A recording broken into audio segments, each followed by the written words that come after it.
whatever one you want. Because, there you go. Oh, Queen of Diamonds, love. Because I know what she's thinking. She's thinking, I'd do anything to learn how to do a card trick.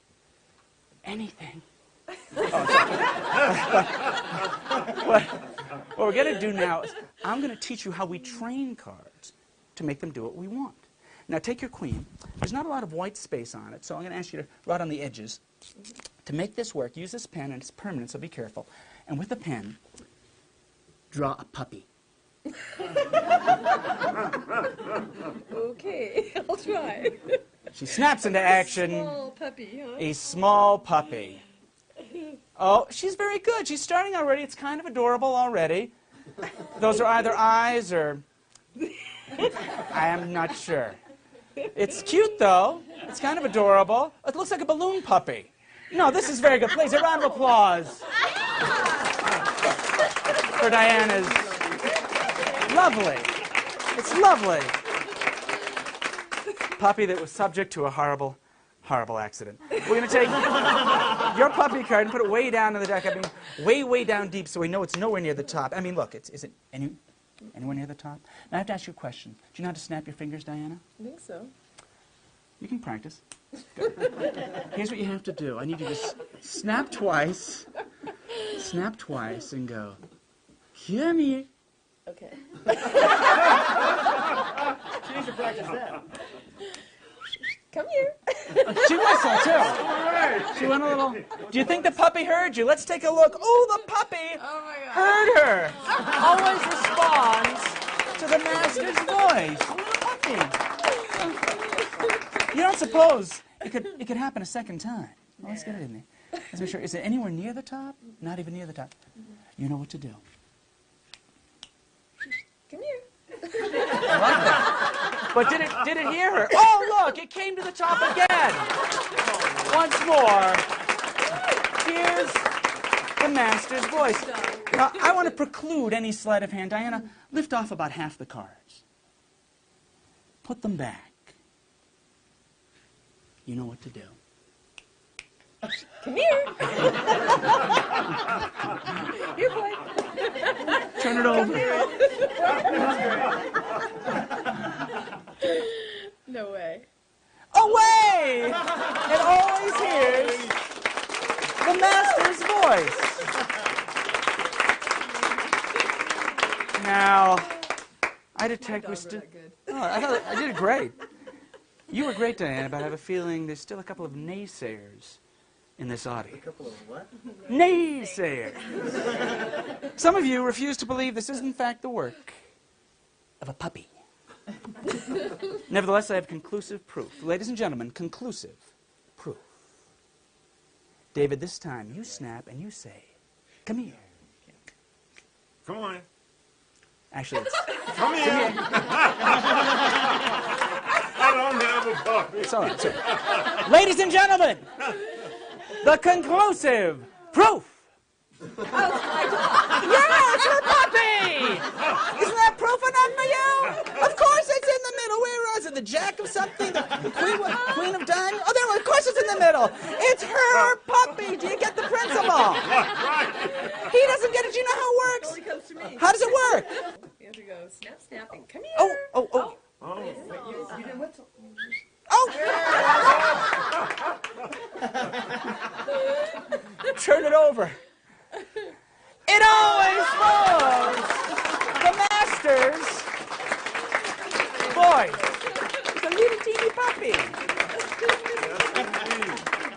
This will look good in macro vision. Now, David's sad and a little depressed. He really wishes we could do it with him, and maybe there's a chance, but in order for this to even have a chance of working, David, you need to add your own puppy. David. Now, mine looks like a... Hold on. I need you to add a puppy to the one already there in the most tasteful manner possible. Oh. Okay, you got it. He's a lefty. I'm not sure what's happening, but he's a lefty. No. Let it be good. Let it be wonderful. I don't know what just happened. He put it in He did a little naughty thing. No, that's tasteful. Oh, this is tasteful to David. which in itself is fascinating. Oh, man. That one's never going to show up. I shall put it approximately in the center of the deck. I say approximately because I think it's about, what, 23 down. It's not on top. Oh, we have a couple of magicians here. It's really not anywhere on top, okay? It's not even close to the top. Now that we know it's nowhere near the top, here, I have a little leash for the puppy.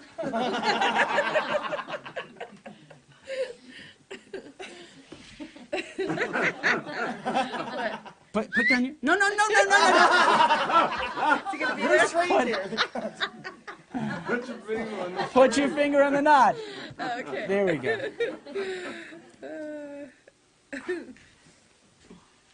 I'm passing it over. I don't even want to touch it. You want me to get the puppy? Oh, snap. I can't whistle. Come here, puppy. Come here, puppy. I told you I don't have no puppy. I don't need to whistle. It's a little hard to lift off this card because of the rope. Could you pull it out, but leave it face down to build suspense? Ooh. Let's take off the rope. Does anyone see their puppy there?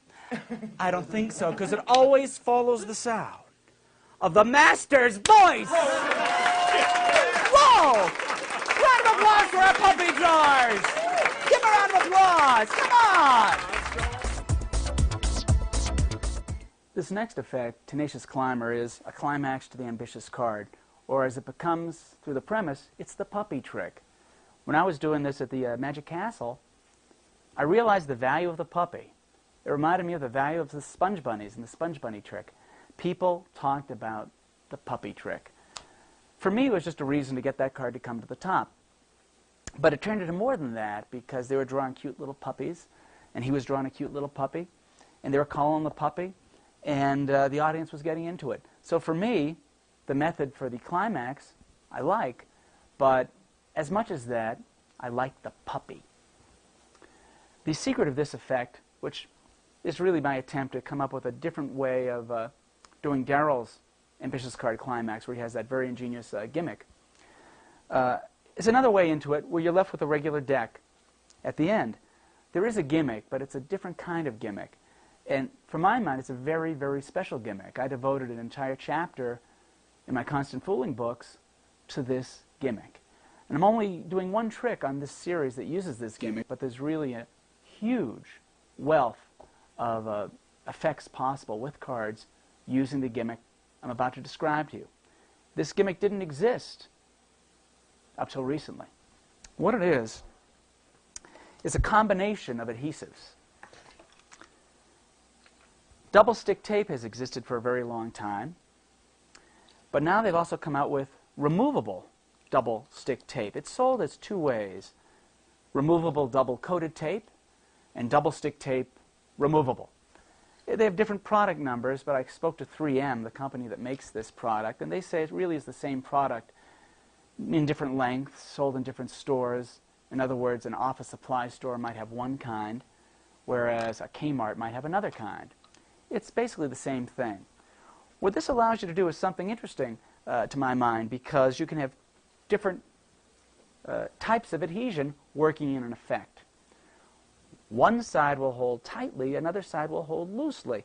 It's true you could do the same thing with double stick tape by applying it to a card and then touching one side a few hundred times so it wasn't as sticky. However, with this, the removable double coated tape, it's much more utilitarian, practical, and has a sort of scientific efficiency to it, because you really know how sticky it's going to be. You don't have to press it many times and wonder how sticky it's going to be. And it's very, very easy and fast to apply. I found that if you use the removable tape on a card and burnish it in with your fingernail, that double coated tape will favor the side it's been burnished to. And if you were to separate the two cards, the tape would stick on the card that it was burnished to. However, since different cards are made by different companies and have different coatings, you can't always rely on that 100% of the time. When you absolutely want to make sure the tape is not going to transfer from one card to another, you can do something interesting. Apply a small bit of double stick tape to one card, and on top of that, put a layer of removable tape that covers the double stick.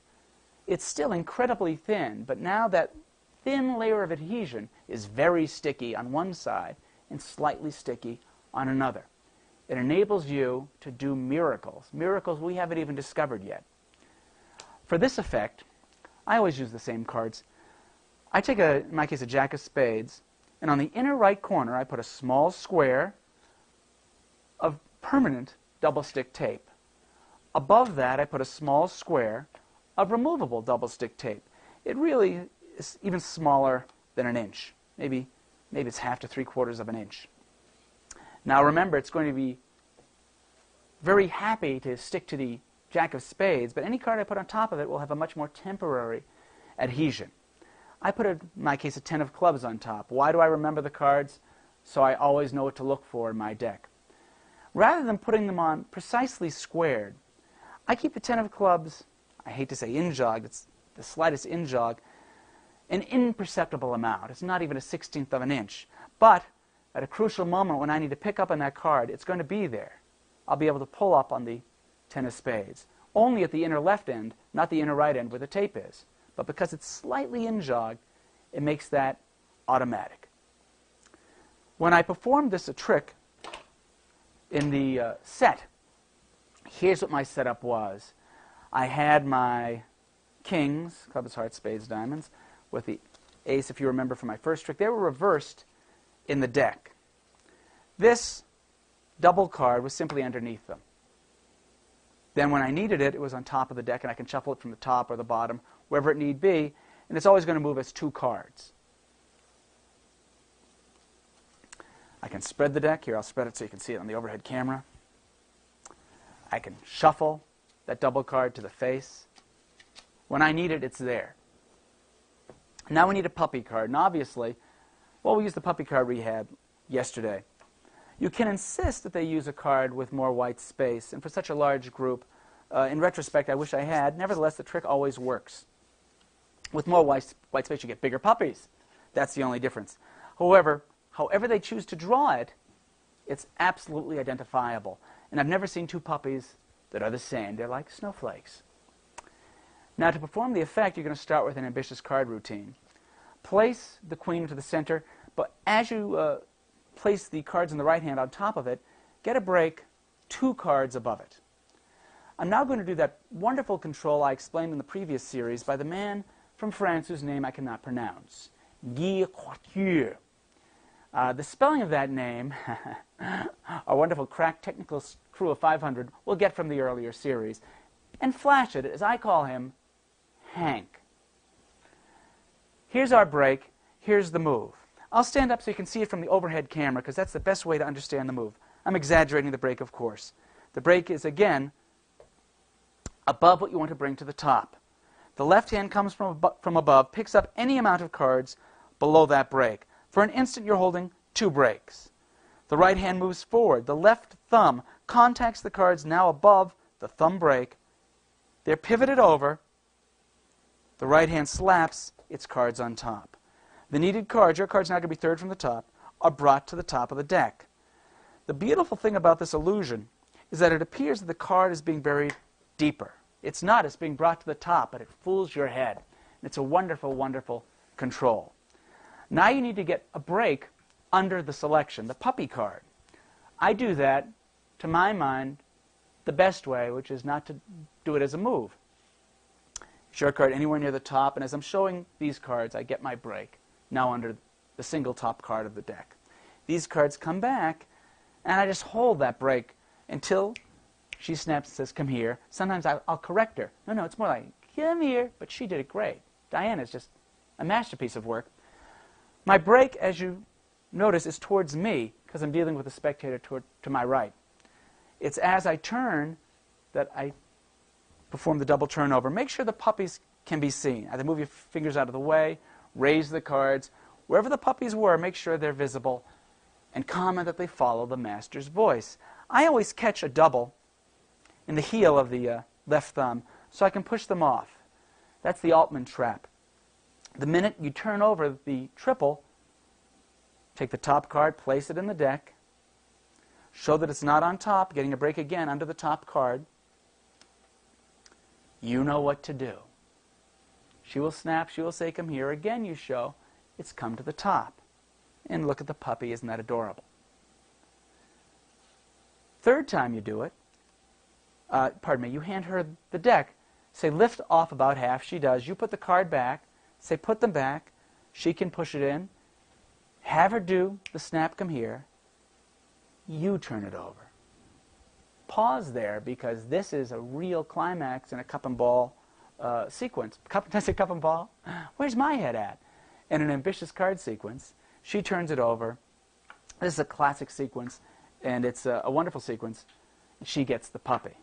But now we're continuing with the presentation. It keeps getting more and more impossible. I say, some of you don't believe it's the work of a puppy. I have conclusive proof. I put it in the middle and leave it there. I have my spectator to the left, snap, a bump. Here's your conclusive proof. Don't even look. You never want the audience to sincerely think you're worried about a mistake. Sometimes it's necessary, in effect, oh, but look, I'll fix it like this. I've seen many acts where they worry about you too much. They feel bad for you for too long. I feel by not looking at the card and then saying, it's not his puppy, they knew, I'm not hurting. It's not his puppy. Sometimes they'll say it for you. I think they may have done that in performance. Obviously, his puppy is still in the deck. At this point, I used to simply take out the puppy card and go on to the final sequence. But Pete McCabe, God bless him, he had a very, very nice suggestion, which he gave me permission to explain here. I put it in my act, and it gave a nice little pop right in the middle of the routine. When showing that it's still in the middle, of course it's in the middle. That's the whole point. I cull it to the top. The Hossinger action is simple. The card is aligned with the card above it for a moment. And in a continuing action, the right fingertips slide that card to the right, as the left thumb alternately can help push the cards over. So you don't want it to flare from the center. As you're showing that it's in the center, it goes to the top. At speed, oh look, it's in with all those kings. It's like, of course it's in the center. It's going to be in the center because it's your, don't you get it? It's her puppy. And as I'm talking, those cards are tabled. Now, I always try and orchestrate the following, because if it works, it's unbelievable. It doesn't always work. I want her, in my heart of hearts, to say, come here, without me telling her. You say, snap and say, come here again. So I do everything in the book. You understand the process, don't you? You know how it works, don't you? He doesn't get it. Do you? If she does it, and I haven't, hopefully, seemed like I've told her to say it, and then she turns it over and finds it, the effect is twice as strong. It's just great. It's a great moment in the routine at any rate, but if you can coax her to saying that, without it seeming like you're coaxing her to say that, it's even better. At this point, you need the Jack of Spades gimmick, which is that double card. The reason you put a pencil dot on top of it is so you know where your gimmick is. Make sure it's on the top. Table the deck. Now, my gimmick is toward my body.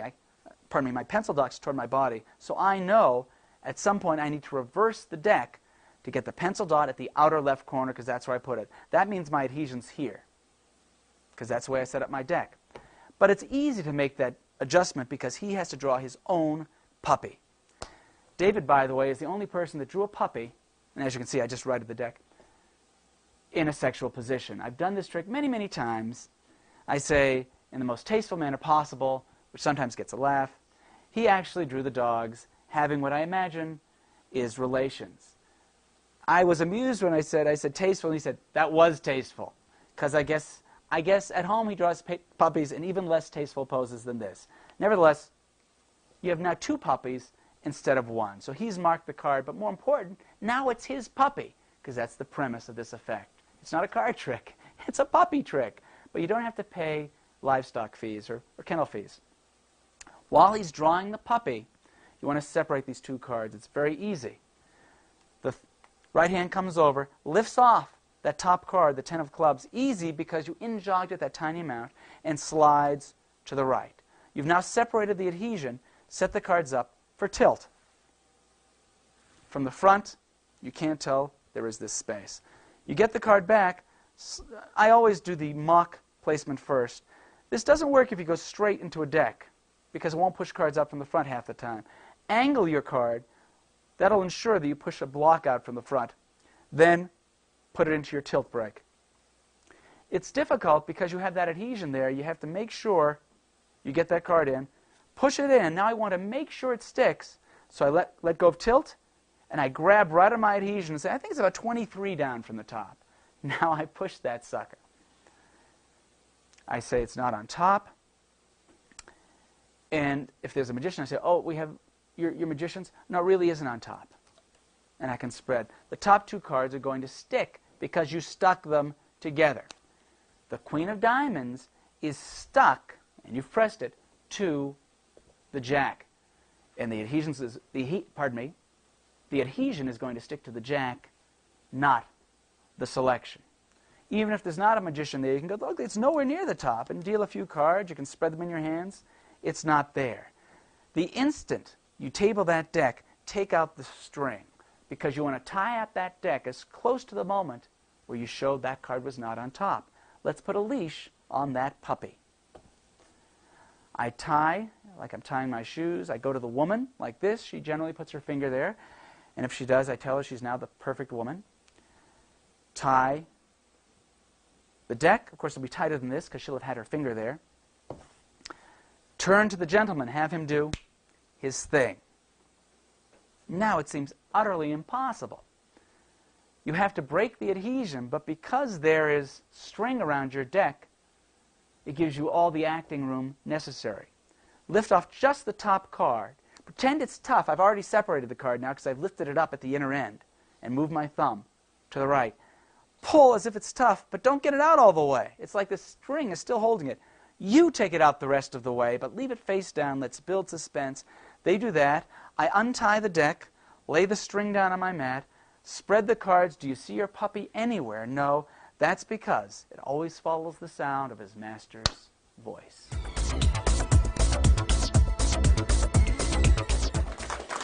I don't know if I can do this for you, but I'm going to try something. Robin, I'm going to stand up, and again, if you forgive me, I'm going to turn my back to you, if you don't mind. God bless you. Reach over and take any card. If you got one, grab one. But don't take the 4 of diamonds. Any card but the...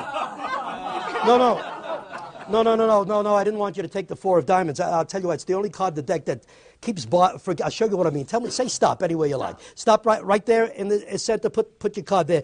That 4 of diamonds, no matter where you put it, it's an ambitious card. It always comes to the top. No matter where you put it, if I put that 4 of diamonds into the center like that, if I just snap my fingers, it comes back to the top. As a matter of fact, if you put it second from the top, see it going in? Doesn't matter. Wherever you put it, it always comes back to the top. As a matter of fact, I'll show you how it's done. If I leave it, this is so good, I have to see it myself. If I leave that 4 of diamonds sticking out, protruding from the deck, from about center, that's about center right there. As long as it's in the center, it can't possibly be on top. It's the 2 of clubs on top. But when I push in that 4 of diamonds and snap my fingers, that's when it jumps to the top. You see, as a matter of fact, look, would you pick up the 4? Make sure it's the 4. Turn it face up. I know you don't trust me. Is it the 4? Look, hold it face up, and as I do this, drop it in face up. Would you look? There it is, face up and about the center of the deck. What I want to do is take any other card near the top. Let's say the 10 of spades. 4 of diamonds is face up in the middle. 10 of spades is face up on top. Look, but as soon as I cover that 10 of spades and snap my fingers, it instantly changes to the 4 of diamonds. Well, you know, if I put that 4 of diamonds back on top, tell me honestly, Robin, do you really believe that the 4 of diamonds is on top? It is. I don't want to kill you with decisions. Look, let me put it into about the center of the deck. Look, well, a few more cards should make it about center. I told you before, as long as the 4 of diamonds in the center, it can't be on top. It's the 9 of spades on top. But if I take that 9 of spades and push in that 4 of diamonds, what happens is the 9 of spades changes to the 4 of diamonds. You know what it is? No matter how you shuffle this deck, no matter how you cut this deck, what happens is it becomes an illusion, because what happens is that every card in the deck starts to look like a 4 of diamonds. See? Now, I don't know, Robin, have you counted the 4 of diamonds in this deck? Have you? You may think they're all... Take a look. How many do you see now? Do you see any 4 of diamonds there at all? You know why? There never was a 4 of diamonds in the deck. So, Robin, I always keep the 4 of diamonds out of the deck. I never do use it in the deck. Say, that's all right. Thank you. I imagine if you took a poll of 100 card men and asked them what's their favorite routine to do for laymen, probably 90 of them, or 75 anyway, three-quarters, would say the ambitious card routine. I've used an ambitious card routine for so many more years than I care to remember. It goes all the way back to, I printed it in 1962. I used it for years before that. I did it on the performance section of this video.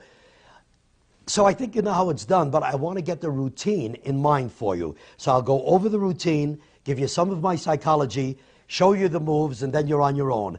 I haven't changed it in all those years, except occasionally I'll throw in an ultra move kind of ending, which I will show you at the end. But basically, I leave it the way it is. It's a cliche. If it ain't broke, don't fix it. It worked for me all these years. That's the way I've basically left it. Now, I always start by forcing a card behind my back, always. And the way I do it is turning my back and saying, would you please grab any card, but don't take the 5 of clubs. That's the way I do it. That usually gets a gasp, it gets a laugh if the other people see that it is the 5 of clubs. My patter is, no, I didn't want you to take the 5. That card could drive you nuts. It's so ambitious. Even if you put it, and then I go into the next step, which I now want to talk about and tell you what I do. I do the bluff pass. The bluff pass is this. You have someone say stop, and you say fine, put your card apparently into the center. What you're doing is moving off one card only, the top card. And that's fine. I've added only one little piece of finesse, sort of a retention of vision kind of thing, and it makes it work much better. When I say it's an ambitious card, I'll show you what I mean. Would you tell me when to stop? The person says stop. I say, you mean right here? I show him the center. I say fine, and that's what I pick up. It's as I turn back, I pick up the top card. You've got to hold it back to the audience, otherwise they'll see that it's only a single thickness. So that's the way I do it. You sure that's where you want it? Fine.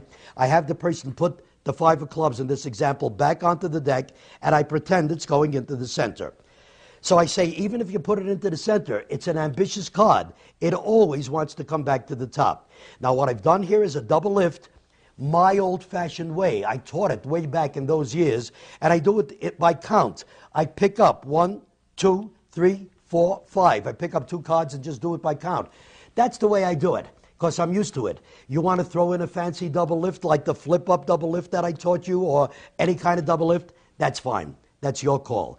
This is the way I do it. So I've just said, it's an ambitious card. It always, and it gives me time to get ready.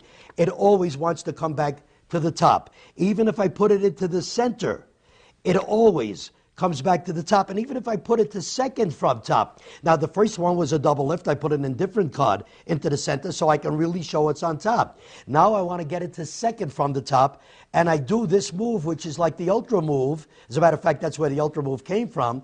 And I obviously, openly put it second from top. So the 5 of clubs is going second from the top. And I say, incidentally, the inclination here would be to square and get a break for the double lift, which comes next.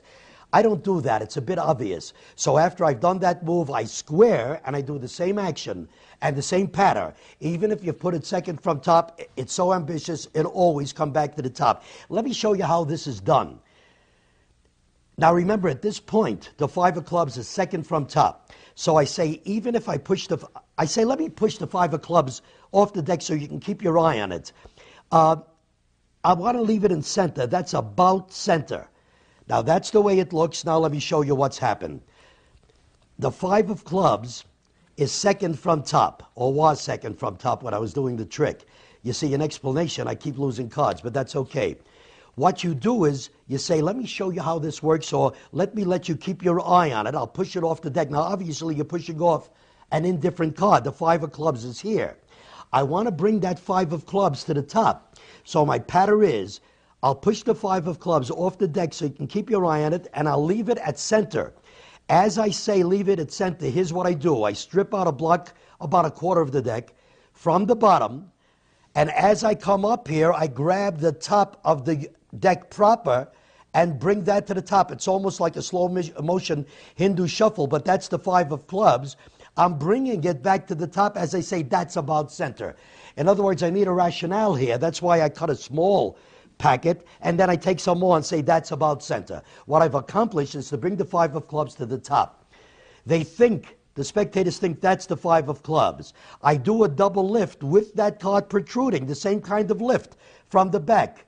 And I say, as long as the 5 of clubs is in the center, it can't be on top. That's a double lift. It's the 3 of spades on top. But if I push in that 5 of clubs, that's when it comes to the top. That's a Gasper right there.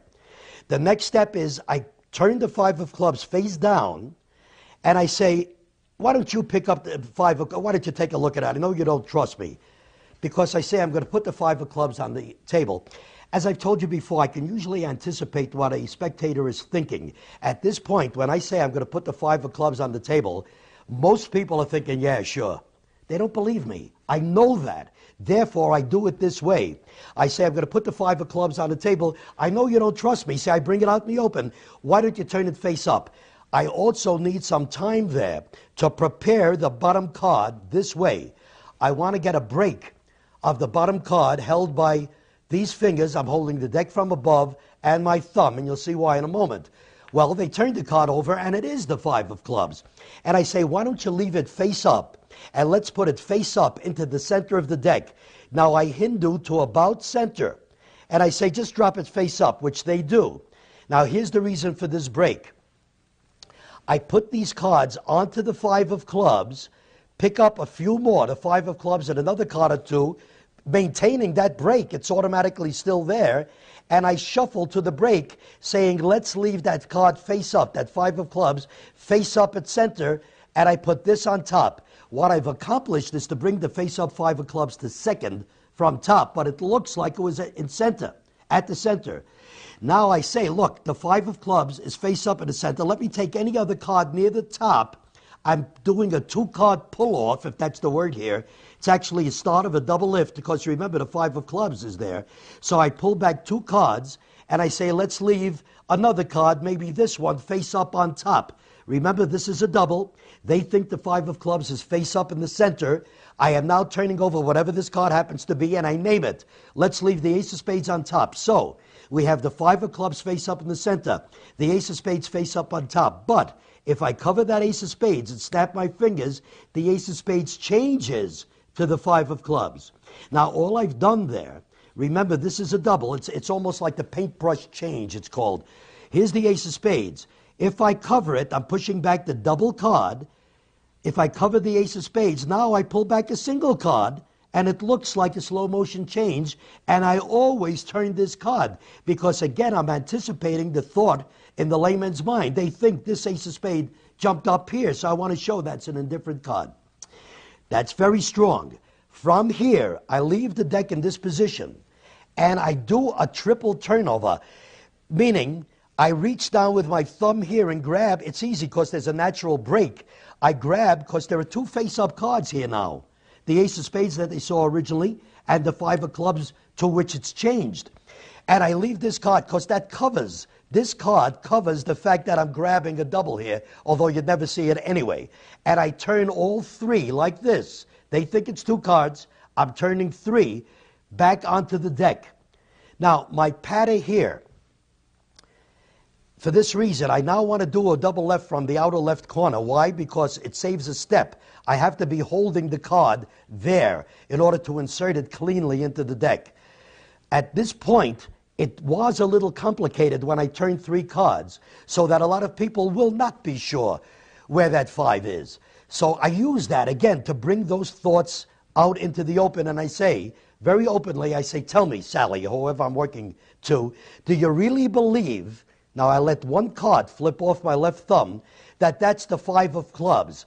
As I talk, this hand comes over to pick that up, and as soon as my fingers cover that corner, I let another card flip up.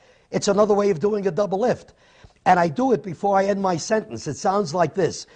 Tell me, sir, do you really believe that the 5 of clubs is there? Well, it is. I don't want to kill you with decisions. That's the way it looks in action. And I've done a double lift, and they have seen, here's the beauty of this, they have seen a single card pop up there. All right, so in slow motion, tell me, sir, do you really believe that that's the 5 of clubs? Now, I've let it go, but I cover it, and before he can answer, or she can answer, I say, look, I don't want to kill you with decisions. It is. I wouldn't kid you for the world. That's why I want to lift from there, because it's easy to insert into the deck, and that's what I do. I say, I'll tell you what, let's leave it in the center again. Now, here's the way I do this. I show it in the center. That's a double card. I show it in the center. And again, I say, well, this will make it about center. That's the pattern. What I do here, remember the deck is in this position. It's horizontal to the floor, so nobody sees what's happening underneath. But to expose it, I say, oh, about the center. I push the 5 of clubs flush.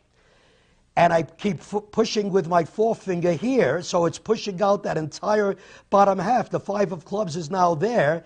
As I say, well, a few more cards on top will make it just about center. I hope you appreciate the beauty of that, because they've seen the 5 of clubs protruding all this time. And now I'm just putting some cards on top, apparently centering that 5 of clubs. As far as they're concerned, they'll bet their lives at this moment that that's the 5 of clubs protruding. Now, I do about the same that I did before with a slight change. Again, I double lift from the top. And I say, as long as that 5 of clubs is protruding, it can't be on top. It's the 7 of hearts on top. Now, before I just pushed it in and it jumped to the top. Now I don't do that. I want it to look different and better. So I say, as long as that 5 of clubs is in the center, it can't be on top. It's the 7 of hearts on top. But if I take that 7 of hearts, and if I push in, I don't let that flash. If I push in the 5 of clubs, that's when the 7 changes to the 5. That's another very strong thing. This is really the end of the routine, but I now lock it in by saying, you know something, no matter what, it becomes an illusion. What I just did is I shuffled the 5 of clubs to the bottom. I shuffle two more times maybe, keeping it on bottom by doing the slip shuffle, which I've already talked about. Now I do sort of a reverse Hindu shuffle and say after a while it's an illusion and every card in the deck looks like a 5 of clubs. Now you noticed I don't do that with every card. In other words, don't do this. That's obvious. Do it maybe 3 or 4 times.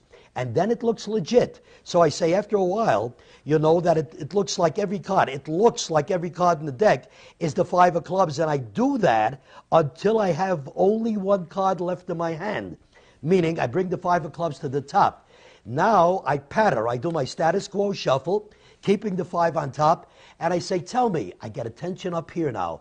Tell me, sir, how many 5 of clubs have you seen in this deck? Now, you see what I just did? I palmed off the 5, and my attention is here, and I say, do you see any 5 of clubs?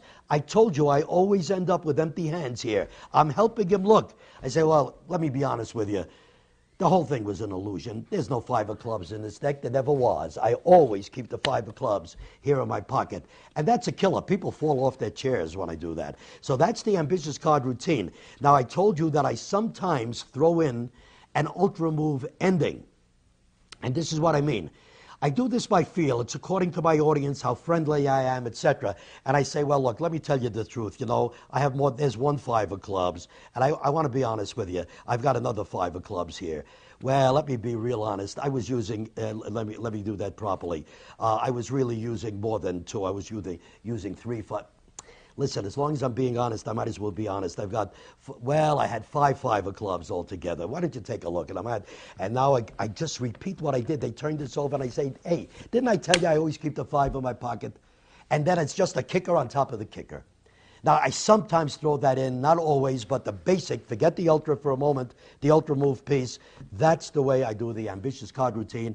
And honestly, I feel that's the way you should do it too. I'd like to do a small version of an ambitious card routine, which is one of my favorite card tricks. I know that in traveling around the country, I meet a lot of close-up magicians, and in conversation, the ambitious card routine always comes up. I won't show you an entire routine, but I'll show you a short, quick routine, wherein a card is shown, ace of clubs. The ace of clubs is pushed forward and cut into the deck. Now remember, the card cannot be in 2 places at the same time. However, if I do that, the card does come up to the top again. By taking the card and placing it and inserting it at the rear of the deck, and you'll also see it from the back. Now, casting a shadow over the deck, I cause that ace to come up to the top once again. In doing the ambitious card routine, I always like to include these next two moves into my routine because they're very deceiving. Deception is great. I do a triple lift, disclosing a queen in this case.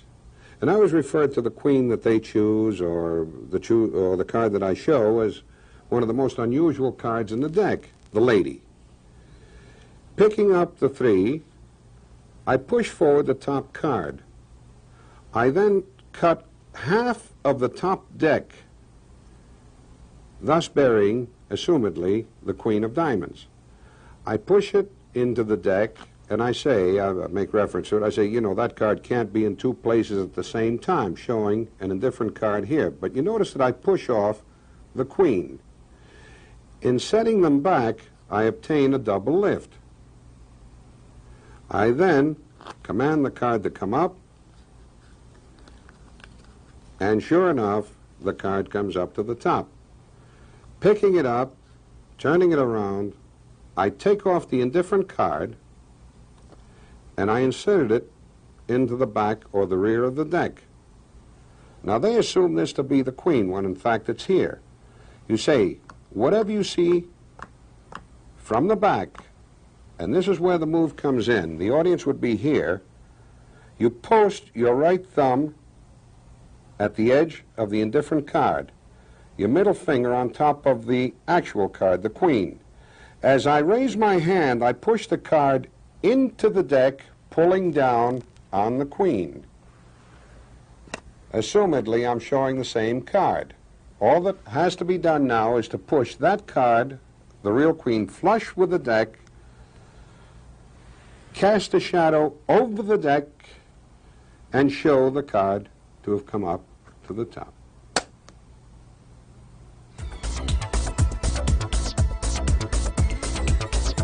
Pull out any card you want, any one at all. You can look at the faces, think about it. You know what? Just to be sure, pick one that's got some room to write your name on it. That way you'll know every time you see the card, you'll know whether or not that's the one we started with. Pull one out. There you go. Write your name right across the face of it. Okay? And why don't you put today's date on it? It's, the 10th, and it's 1994. And it's a pretty long trick. There you go. Now, every time you see that card, there's not going to be any question in your mind. That's the card we started with. Now, the reason I go to all this trouble to make certain is because this trick could pretty easily be explained if you thought, if you even suspected that I had more than one of these. Like I took an ace of diamonds from another deck, it'd be easy to explain this trick. It's real simple. But when you know there's only one, oh, it's a pretty neat thing. Okay? Now, okay, here goes the ace of diamonds. I'm going to place it down into the middle of the deck. Okay? Now, it's not on top because I haven't done the move. But when I do the move, just like this, the one card that you signed jumps right back to the top of the deck. Now, see how easy that would be to explain if you thought I had 2 of them? But when you know I've only got one, it becomes a pretty neat thing. Huh? Now, I'll show it to you again, because a lot of people, they don't know what to look for the first time. They don't know what's going to happen, right? But now you know. Now we know. Now you know what to look for. I'll take the ace of diamonds, place it into the middle of the deck. I riffle with my thumb. That's doing the move. Just like this. And the card comes straight back to the top of the deck with your name across the face. Now, I don't feel like I was moving too fast for people to follow or anything. But every now and then somebody says, hey, man, you're moving too fast. I need glasses. So here's what I'm going to do. I want to move as slow as I possibly can so that there's no question that the card we're dealing with is the one with your name on it. And I'm going to put it down into the center. I'll put it into the center again. Now, that's pretty fair. It's not on top. See, because I haven't done the trick. When I do the trick, it looks just like this. I just riffle with my thumb, and your signed card comes straight back to the top. No way! Yes way! Now, the problem is, you look at the backs of the cards, all the backs look the same. You never know the moment, the actual instant that it arrives on top of the deck. So I figured the best way to to let you know without question is to mark the card in such a way that there's no question. Even from the back, you'll be able to identify which card that is because it's got that big hump right in the middle of it. Now, here's how it works. I put it straight into the center of the deck, just like this. I riffle like this, and I snap. And you actually see the card appear on top of the deck. And it's got your name signed across the face of it. And I can't even figure that one out.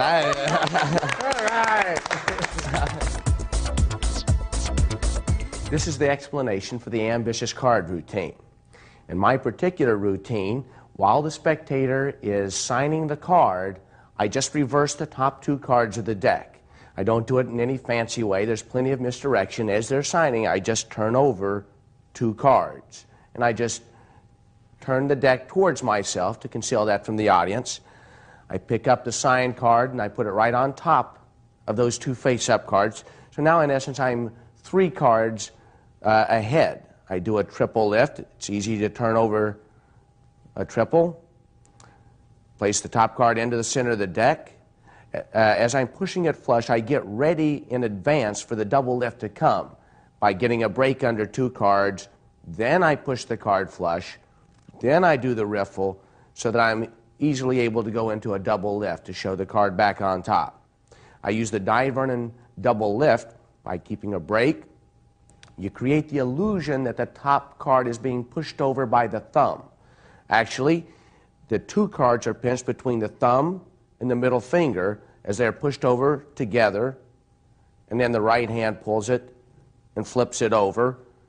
Place that card into the center of the deck, do the riffle, turn over the single card in the same way that you turned over the double and the triple to show the cards back on top. Now we'll do the move that's credited to Ed Marlowe as you buckle to get a break above the bottom 2 cards. The right thumb picks up that break as you kick the top half into the left hand, turn over the ace of clubs, push it forward. As you push it forward, you drop off the 2 cards from the bottom as the left hand turns palm up to show the selected card. Push it flush as the left hand turns back and pushes over the top card inside the right hand's packet. Put the right hand's packet inside the left hand's packet. Show that the card isn't on top, which allows you to get that break, setting you up for the double lift. Riffle. Do the double lift to show the cards back on top. This sets you up for the pop-up move where the bent card comes back to the top. This particular move was published in Expert Card Technique with no credits, but you have a double card. You put a severe crimp in it, like this. Place the double card on top. Now, what you're going to do is thumb this onto the top of the left hand's packet, and as you do so, the right index finger makes sure that the selected card doesn't reveal itself, and you show the bent card going into the center. Place the packet on top. The thumb and the middle finger holds the crimped card flush on top of the deck like this, so that when you snap your fingers, boom, it visibly pops back up onto the top. You turn it over to show that it is the selected card. And here's an idea by Larry Jennings. You put that bent card face up onto the top, and you riffle like this. That removes the crimp from the other card that's in the deck while reinforcing the crimp in the selected card, and that's the perfect ending for any ambitious card routine. I hope you'll use it.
I'm going to show you a really nice little card trick. This is one of my favorite. Can you see all the cards are different? Yes. This one here is particularly different. I amuse myself sometimes. Yeah, I have to. I'd like you to take any card that you like. Okay, now make sure you're happy with your selection. Okay, because this one here is quite good. I like this one. I don't. This one here is very good. Oh, you can have that. Just to make sure it's completely unique, what I need you to do is to write your name right across the face of the card. Okay, write your name right across the face. Okay, I don't want to look at it. In fact, do me a favor. Just say, I already did look at it. But just say stop anywhere you like. Stop. Anywhere you like. Yeah, well done. Okay. I'll feed you the gags if you don't think of them yourself. I want you to take that card. Now, don't look at it just yet. That's going to be your card. That obviously is your card. Take it and put it into the middle of the pack. Okay? Like that. Now, watch. How many cards do you think I put on top there? I'll put a few more, actually. How many cards on top of your card? 27. That's exactly right. That's the first time. Is this your card? No. Okay. What I need you to do is blow in the queen. I never said anything. And this changes to the 8 of spades. This actually has your signature on it. Yes. Do you sign your credit cards this way? No. That's a shame. I'm going to take the 8 of spades. I'm going to put it into the middle of the pack. Straight in like this. Now, how far down would you say it was that time? I'll slow this right down for you. Watch very carefully. The 8 of spades goes on the table. I'm going to dribble all the cards onto the 8. I'll slow this a little bit more. What is that strange noise? Okay. Okay, watch. The 8 of spades goes in the middle of the pack. It's quite far down, yes? Oh, it's face up. You know what that means? That means you'll see when it comes up to the top, you see? These are tricks. Yeah. One more time. One more time. I'm going to take the card. I'm going to put it into the middle of the pack, okay? Now you have to watch very, very closely. Okay, here it goes. Slow motion. Into the middle of the pack. Where's the card? The middle. The top. There's like a theme going on here. You have to try and follow it, but we'll get there in the end. There is a theme going on here. One more time. I'll put it even further down. This actually makes it quite hard. In actual fact, this slows the trick down a little bit so that we have to watch very carefully. Just make that one appear. Okay, it's like 10 years of my life, but I'll tell you what. I'm going to take the 8 this time. I'm going to put it right into the middle of the pack. I'm going to leave it there. I'm not going to do anything at all. And I want you to act like you believe everything that I just said. Okay? Yeah, you're not doing a very good job. So, would you look at your card? Okay? Now I have a prediction in my pocket. This, show it to everybody. I think this, now you pick that completely at random. I think this is the card that you picked. Now, is this done in silence or is this your card? No. Not the 3, huh? Is it the 4? No.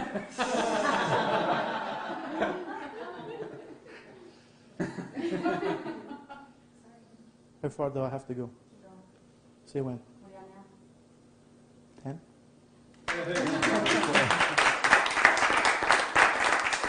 Oh. $25.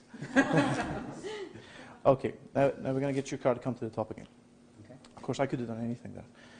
But watch. What I'll do is I'll actually take the 10 of clubs and I'm going to change it from your card to your card. Good? Sure. Haven't done anything yet. Watch. Watch. Okay.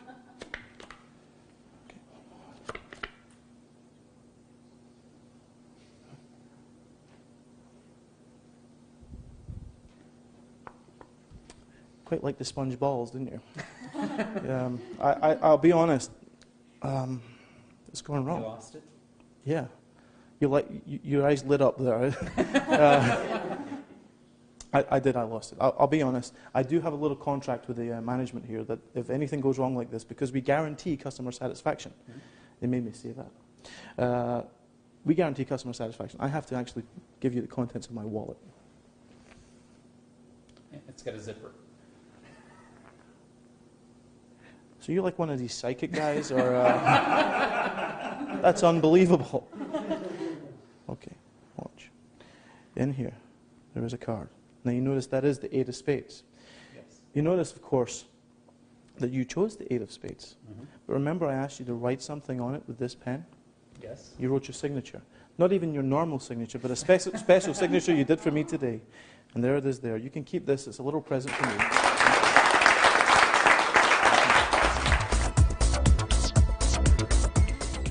We turn to one of the spectators and reach into our pocket and grab the deck of cards.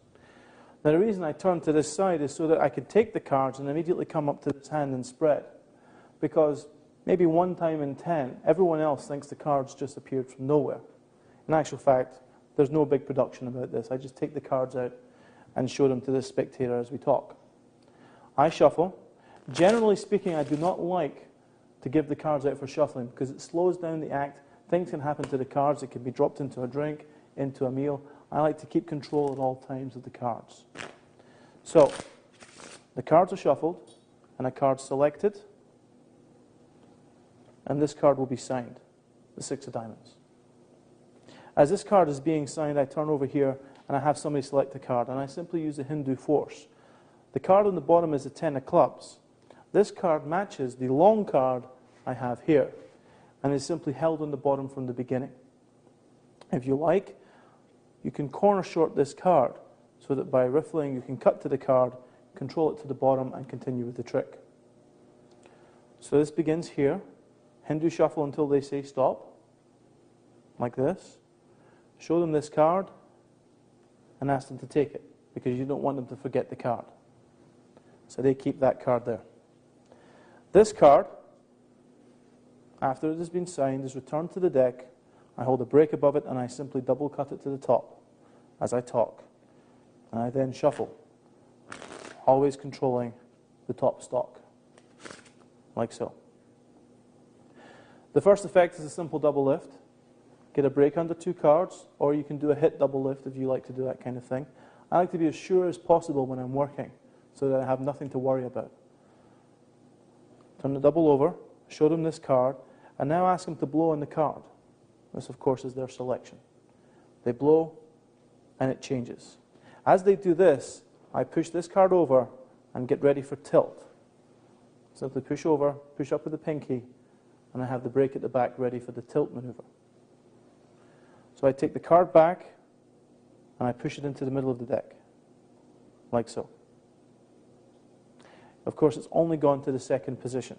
If you're not familiar with tilt, this is a Di Vernon move based on an Edward Victor move. The card is pushed into the break, but in actual fact, from the front, it looks like it's going into the middle because of the depth illusion at the back of this card. So, we now have the card at the second position. How far down would you say the card is? Well, they usually say around about the middle.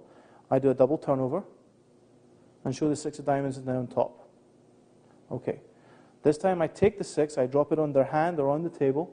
Preferably I use as little table space as possible. On their hand this is much more impressive because the card, of course, is still on top thanks to the double lift. Dribble, hold back the last card and show it the 6 of diamonds. Now I place the card into the middle of the deck and I show it here. We're going to do a pass here to bring it to the top. As they blow, I perform a pass and bring the 6 of diamonds to the top of the pack. You don't have to have a super fast pass to make this effective. With a face-up card appearing on top of the deck, it's effective anyway. So don't try and get a perfect pass for this effect. So this is once again on the top. Again, we're going to place it into the middle of the pack using tilt. It goes into the middle. I show it's not on top, not on the bottom. I get the break for a double lift. I have them blow on top of the deck. And I show it's returned. Very simple sequence, but extremely effective nonetheless. Now I say I'm going to take the card and push it into the middle of the pack. And that's where it stays. I won't do anything now. And as I turn to this person, I top palm the card, the 6 of diamonds, their selection, and I ask them to name their card. No, excuse me. I don't ask them to name their card. I ask them to look at their card and show it to the rest of the audience. As they do this, I reach in here, and I'm going to load the card directly into the wallet, like this. Now, it doesn't have to go all the way. I just have to get it in. And then I grab the top of the long card, like so. So behind my jacket, I'm like this, ready to perform it. I say, I made a prediction earlier. I think this matches your card. Everyone, of course, disagrees. Your card was not a 3, and I make sure they can see 3 spots. No. Well, how about a 4? This is when they begin to realize that it's a gag. A 5, a 6, a 7. How far do I need to go? Let them react. They always say, just keep going. I keep going. 7, 8, 9, 10, the 10 of clubs. And you allow them to react. Now I take this card and replace it, and I knock down the slide to make sure it's ready to go. Now I take the 10, and I can do one of 2 things. Often I say I'm going to change this into your card. Snap it, nothing happens. Snap it, and nothing happens. So I say that the management has made me agree to give you the contents of my wallet if anything should go wrong. And I go to the wallet. Before I do that, let me show you what else can happen. I take the 10 and shuffle it into the pack, and I classic force the 10 on the audience member. Okay? So he ends up picking the 10 instead of his own card. So I say, well, things have gone wrong. I've made an agreement with the management. And I go to the pocket. Take out the wallet. Show them the zipper. Reach inside. And show them the index of the card. Let them react. Then remind them that they signed the card. And show them their signature. Hand it back. And that's the end of the card to wallet segment. Now, often, you will find a problem with the deck of cards. People want to grab these. It's very important that you maintain control over these cards and watch your audience carefully, because people will actually try and grab them out of your hand. Okay? So everything you do should be controlled. Make sure you're happy with the audience at large. So sometimes before I go to this wallet, I'll take these cards with the 10 back on the face, ready for the next table, and put them into this pocket, and then go for the cards. It depends how comfortable you are with the audience. I would get into the habit of doing this. It can be important. Take the magic marker and sign your name across the face. We'll use the 6 because it has so much more room on it, okay? It's already cocked and ready. Don't take the top up again. All righty. All right. Wow, are you an artist? Or a doctor? I'm not sure which is what here. All right, okay. A performance artist. Well, let's not go there. All right, okay. But when we break into discussion groups, we can probably, you can be a group leader, okay? In more ways than one, I think. Okay, now. Let's keep moving along, shall we? Roll them, roll them, roll them. Keep those doggies roll. Though the streams is falling. Yeah! All right, okay. Unbelievable. All right, okay. Cha! All right. Head them up, move them out. Rebecca, your name on this 6 of hearts identifies the 6, so I don't think I have a whole deck full of 6 of hearts, right? Right. These are not rhetorical questions, folks. I could use the feedback. Right? Right! Boy, they're out there now. Can you hear them? Gee whiz. All right. Rebecca, this is going to knock your socks off. Are you wearing socks? Yeah. Pantyhose? I love a challenge. Send me in, Coach. I don't smoke. All right, okay. Hey, I'm married. I'm not dead. You know what they say? You may be chained to the house, but you still bark at the cars driving by, you know?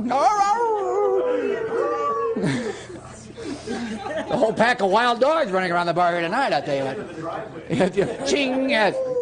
Rebecca, say with me. I'm going to take the 6. I'm going to drop the 6 into the middle of these cards about like so. If you would there, push the button right on top. Whoop! Like an elevator brings the card back to the top. Oh my God, can you believe it? I can't believe it. No, wait. It bums me out too, and I don't know how it works, and I'm the guy that's doing it. I'll do it again. In fact, I'm going to keep doing it until you like it. I don't think we have that much time, do you? All right, okay. It is getting late. I'm going to out-jog the 6. That means make it stick out, so you don't think I'm doing something funny. You got it? Now, if I take the 6 and I drop that card, Dan, into the middle of these cards then go in the middle of those cards, I'd say we're talking heavy middle, huh? Oh, Dan's thinking, oh, I bet it's on top already. Actually, no, it's not, pal. It's your card. That's my card. Yeah, that's the 8. I'll tell you what. Here, just stay with me on this one. Rebecca, push the button. Whoop, that's good. Bingo, Rebecca, yeah. All right. Well, we are rolling now. Unbelievable. I think it's about $2.98, but, you know, give or take. All right. Now, if you thought that this next part, this is what I do late at night after I get my kids to bed. I entertain myself with this one. I am a sick man, but it's cheaper than a fourth child. Now, watch closely here. I do have 3 kids, one of each. What does that mean? No, I have two lovely sons, 13 and 10, and Katie Rose is 5. 2 are adopted, in fact.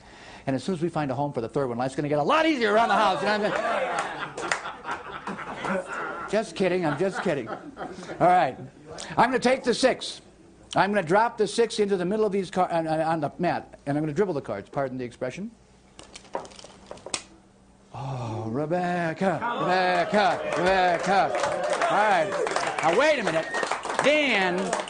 Dan wants to see the bottom card, and who can buy me? Let's all check it out together.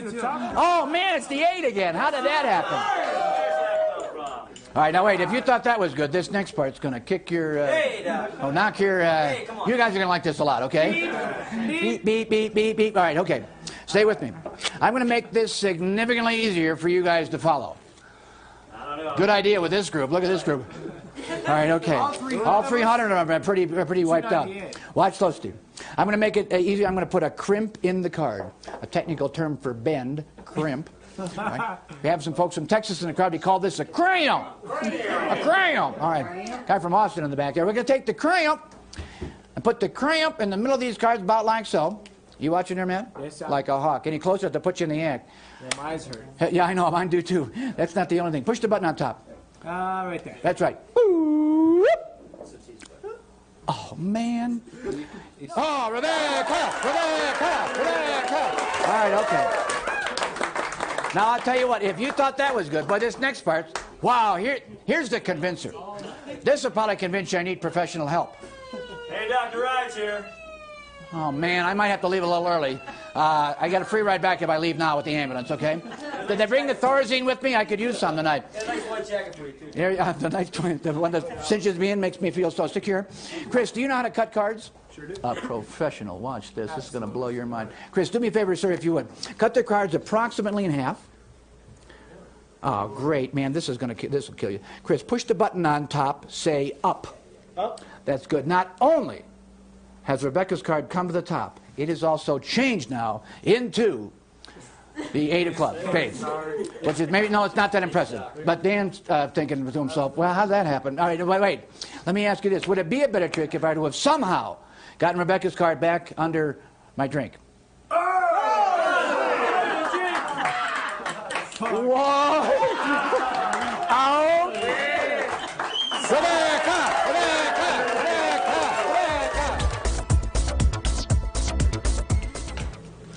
Now I go into my ambitious card routine. Again, this is getting them further off the garden path and further off the glass, because if they're going to really watch that glass, I kind of lull them into complacency with an ambitious card routine. Now, as you well know, Michael, the guy who did the tape on Ambitious Card, and Daryl, who's another tremendous influence on it, wrote the book on it. I don't think we have to go through. Anybody that's familiar with Ambitious Card has probably seen some of these moves. So, but I'll kind of rip through it quickly here. I just reverse the top card. I say we'll take Michael's card. I'm going to drop it into the middle of the deck about like so.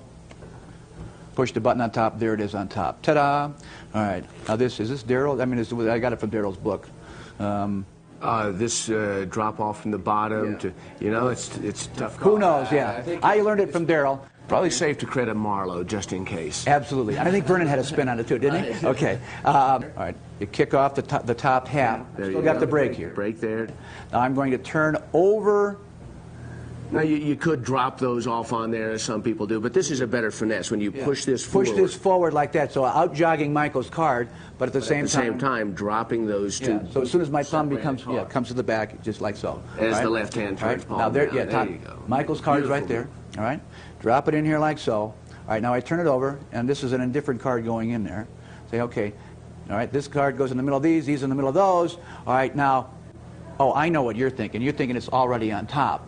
And I always go back to this other spectator and I go, no, that's your card.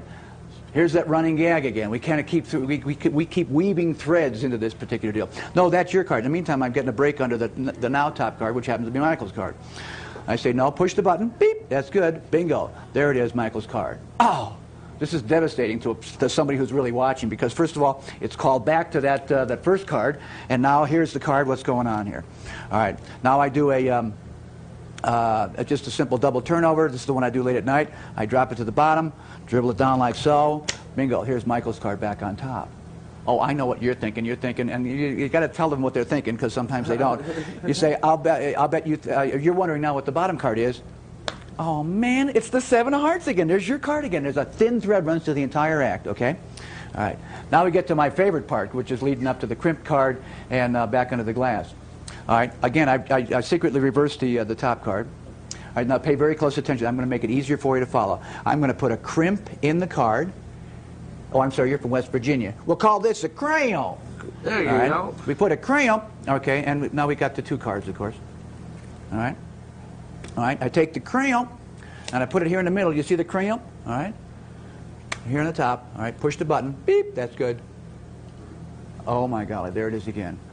Michael. All right, now that's kind of brings it down to the end of this particular thing. In the meantime, the position over here, I've got a crimp card in the middle here, all right, the one I just put there, plus the other card, his card, is on the bottom.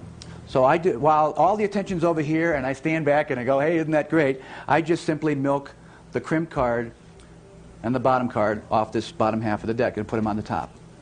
All right? Now, I say, all right, we're not done yet. Stay with me on this, okay? Do you know how to cut cards? Again, if you ask a person a direct question, they're kind of, no matter where they're looking, they kind of go, yes, I do know how to cut cards. Great. And again, while they're doing that, and this is a little piece of thing I picked up from Goshman.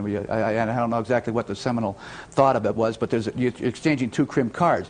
So I just do another top change. All right? They don't see anything going on, believe me. Say, all right, now do you know how to cut cards? All right, stay with me. Here's how we do this. All right? Now I palm off the top card. All right? And I lay this card down here like so. Now, oftentimes what I'll do to cover this thing is I'll either drop it down here or I'll cross my arms. Now, I need you to cut these cards as close to half as you can. All right? They cut the cards like so. The crimp card goes in here like so. This goes on top. Now, push the button on top. As incredible as it may seem, not only has Michael's card come to the top, it's also changed into the 7 of hearts. God, your card again. Again, all the attention is drawn. You know, they think it's going to be on top. No, it's not the card, but it's your card again. And while all the attention goes over onto this guy, you drag this over on here like that. Now, it's not that. This is a pretty good trick, but it's not the one. Would it be better if I would have somehow gotten Michael's card back under the drink? And it's wonderful if you look at the eyes up here. The eyes are all looking at me. Would it be a better trick if you went back under the glass and you can see all the eyes at the bar go, oh man, he got it again. I don't believe it. And look, the cramp. Yes, all right. Okay. 3 times under the glass. They're starting to bleed a little bit from the ear here, okay? Would you like to see a card trick? Yeah. Yes. Oh, great. Would you help me? Of course. I have a weapon here. Would you do me a favor and point the non-lethal end and stick it in there someplace? Okay. Now you've already, would you now point the lethal end at me? Okay. Be careful. Surely. And what I would like you to do is put a mark on that card. Okay. Just any kind of mark? That's great. How about that? Is that your first or last initial? That's somewhere in the middle there. I'm working on it. It's a work in progress. Put the cap back and I'll put it in my pocket here and we'll keep it safe. Okay, now you've selected this card and I'm going to play a game I call shtick. Shtick is a technical term, okay? In shtick you take a card and stick it right in the middle. Okay. Then you shove it, okay? Then you squeeze it like this, and if everything works out okay, it's on top again.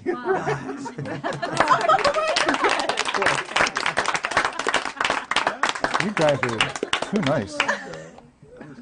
Look, let's try that again. Look, just take the card, stick it, shove it, squeeze it, and if it works out correctly, it's on top again. That's great. That is your card. Thank you. No, that is your card. That is my card. Don't take it away. You'll ruin the show. I was getting greedy. So here's what we do. We take the card, we stick it. Now usually at this point people think, there's something going. They think it's on top already. To prove it's not on top, your card is right where it should be, right in the middle. Whoops. Now to get your card back to the top again, what we do is we squeeze the cards like this, and it's back on top. Oh my God! That is great. Thank you. Take the card, stick it, shove it, squeeze it, and it's back on top again. Oh, that's too cool. Now we could go on like that all evening, but let's try something different. We'll stick it, but I'll skiz it. See, that's called a skiz, like that. And we'll shuffle it. Yeah, well, this is called a shuffle. See, and then put the deck there and wave my hands over it and say the magic word. What's the magic word? Skittles. Skittles? Skittles is a good magic word. Skittles, and we say that right. Your card happens to be over here.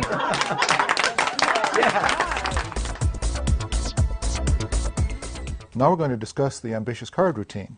It uses a regular deck of playing cards and a card case, which I have sitting to my left. It's the flap side is down and then set a slight angle. I have a helper to my left.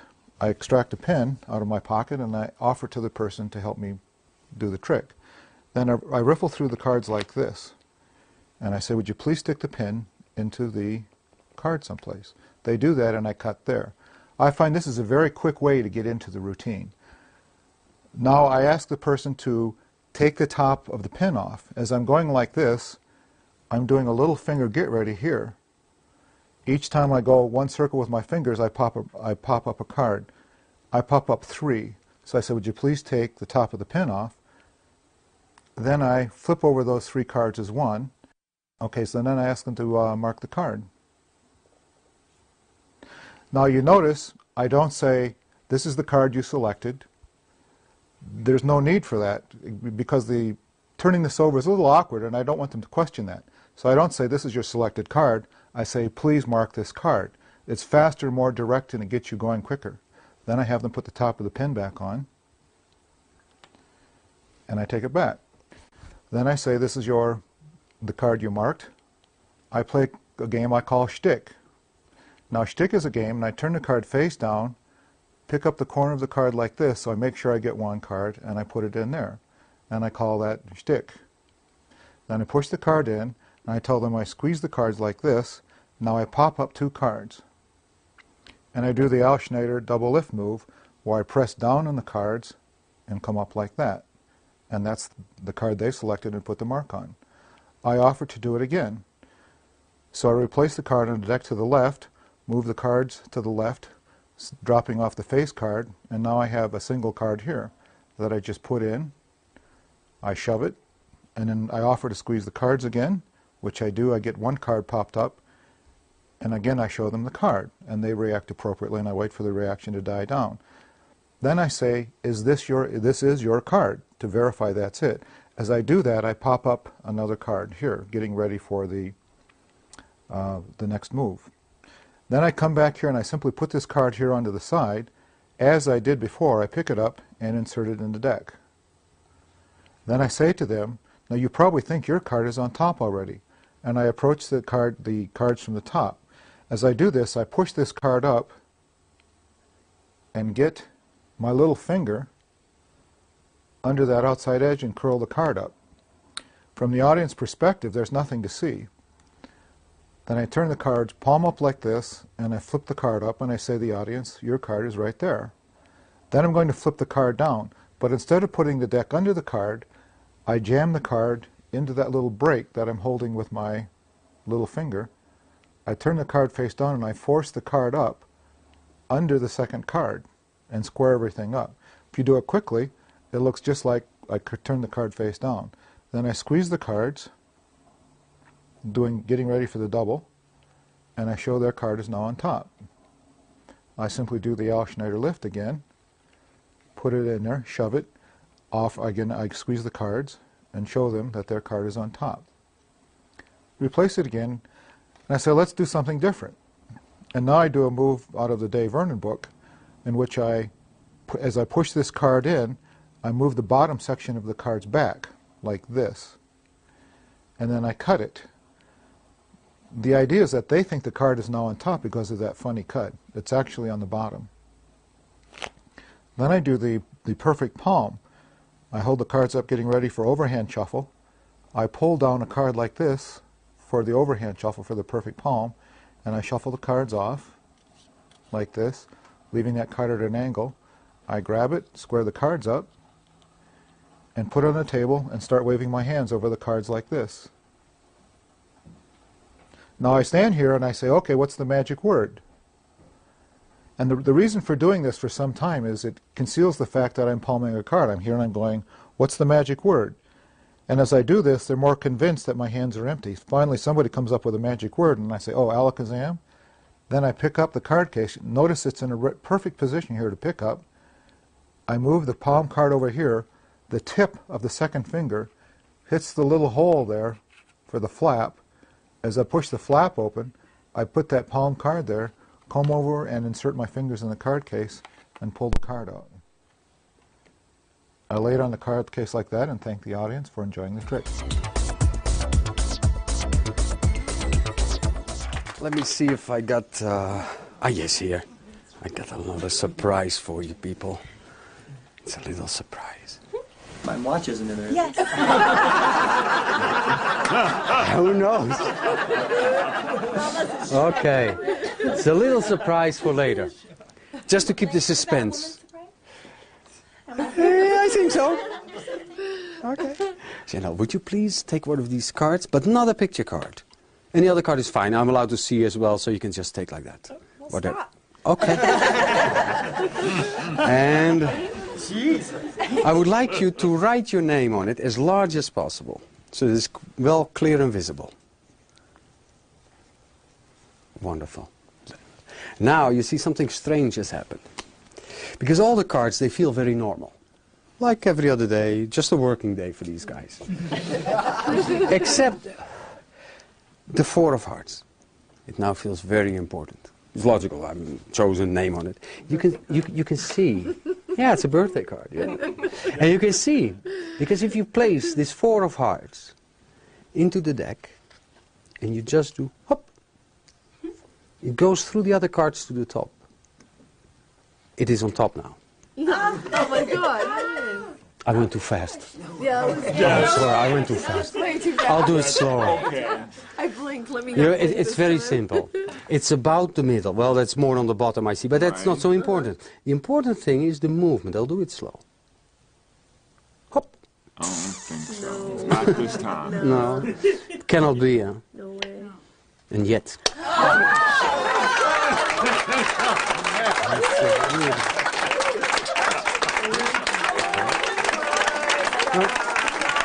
You know, I became a magician to find out how I do this. Anyway, I will show you one more time. Very slowly. Okay. No. You will get every chance. You will get every chance to see how it's not done. The Four of Hearts on the top. It's honest so far, right? Okay. Yeah, so far so good. I'll pull up my sleeves so that nothing can happen. Okay. All right, now look. The middle, about the middle. There goes the card, right in there. Right. Now. Yeah. No, it's really there. It's really there. I was just looking there. No, it's not on top yet. Not on top yet. No, if it is on top to begin with, that would be cheating. Yeah. Anyway, here we go. Into the deck. Right there. Now. Come on. No, it's okay. It's okay. They don't trust me around there. Oh, no. Oh, no. But I look honest, don't I? I don't know. Oh, okay. I'll do it this way for you. Huh? It's better. Okay. It's fair. Yeah, I mean, this way you can see that all cheating is absolutely honest. That's fair. I mean, it's really in the deck. It's just clear. Okay. It's a great advantage when it's upside down. It has also one small problem when it's upside down. What's that? The whole trick doesn't work anymore. Because it has to show its face to come to the top like this. And it's a little shy. But if you cover the deck with the Ace of Clubs, hop, it rises to the top. But never hide in there, that's the problem. Oh, my goodness. But if you watch carefully, you can see how it works. Because if you watch carefully, you see you don't need to cover the deck with this card when it's like this and it's hop, it goes to the top like normal. But you knew, right? You knew, huh? Yeah. Oh, sometimes I meet people. Sometimes I meet people who think I cheat. Not you, not you. But other people. They think I put in another card. That it's already on the top. Or that I do it with my fingers very fast when you're not looking or something. No, no, no. I'll do it here on the table. You can see I don't do anything with my fingers. I will only use my fingertips. 2 fingers, not more. Yeah? Like this. Now, this way, there is no way for me to cheat and no fast movements. I'm not going too fast, am I? Oh, no. No, okay. Okay, okay. Now, if you watch the side, you can see it happen. Look. Hop. Did you see it go to the top? No. Me neither. But it's there.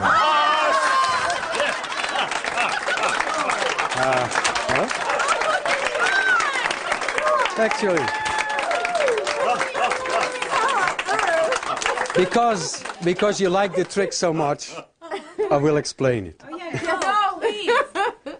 In reality, of course, the card, it doesn't go to the top. It's imagination. Also, it doesn't go into the deck. It has never been there. Everything you saw is imagination.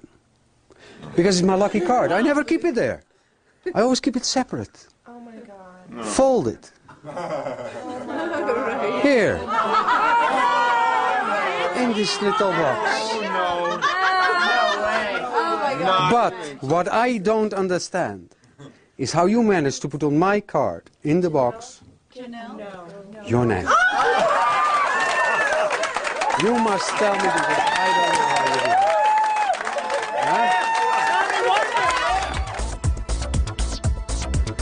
it. I would think that pretty much every magician who is watching this tape, at some point, no matter what type of magic they specialize in, at some point they have tried an ambitious card routine. It's a classic, it's one of the most simple and direct and effective plots in card magic. And pretty much most of them have also, I'm sure, done a signed card that winds up in an unexpected place, in their wallet or in a box or a jar or something. And in the performance you did earlier, you did exactly that. You did an ambitious card routine with a climax where the card ended up in a little box. And you got a standing ovation. Now, I'm sure many of the people watching think that before the show, Louis Verlanger came out and said to the crowd, stand up because it'll look really good on camera. But in fact, they were not given that suggestion. They didn't know it was the last trick you were doing. No. But they just spontaneously jumped to their feet, excited by this routine. Now, I've seen a lot of ambitious card routines. And a lot of card to impossible occasions, but they don't usually get standing ovations. No. How did you do that? Well, maybe it's the result of 30 years of doing it. Okay, so this is something that's evolved over a long period of time. And I imagine you have a lot of very detailed thinking as to exactly why you do each portion of the sequence. Oh, sure. Well? It's, well, a lot of people may not realize this, but the routine actually is Dave Vernon's routine, what was published in Stars of Magic. It's exactly the same build-up. I one time showed this in Dave Vernon's show. I said, well, it's your routine. He says, no. I said, yes. He says, no? I said, yes. But the only thing is, every move I've put in another one, which suits me better, but the basic setup and how you handle the people psychologically is exactly the same. So structurally, this is Dave Vernon's routine. Routine from Stars of Magic. Yeah. Except that you've changed the handling and the details. Yeah. But the way people are played with in the brain is the same way. And there is, of course, some small details which make some of the things stronger. For instance, in this routine, the whole thing is like this. At first, the theme is set, because the people don't know what the effect is to be. It's a signed card, it goes into the deck, it's on top. Then they know, okay, but it goes too quick. They're caught by surprise because the trick is so quick. Then I do it the second time, and then they know what the trick is about. Okay, the card goes so to the second top. time, because the first time they might have said, oh, I wasn't paying enough attention. Yeah, It happened too and fast. the second time they know what the effect is about, and from that point on, they can start watching. Now For they're how really, it really might burning work. you. Yes. And because they're burning me, I can't do anything.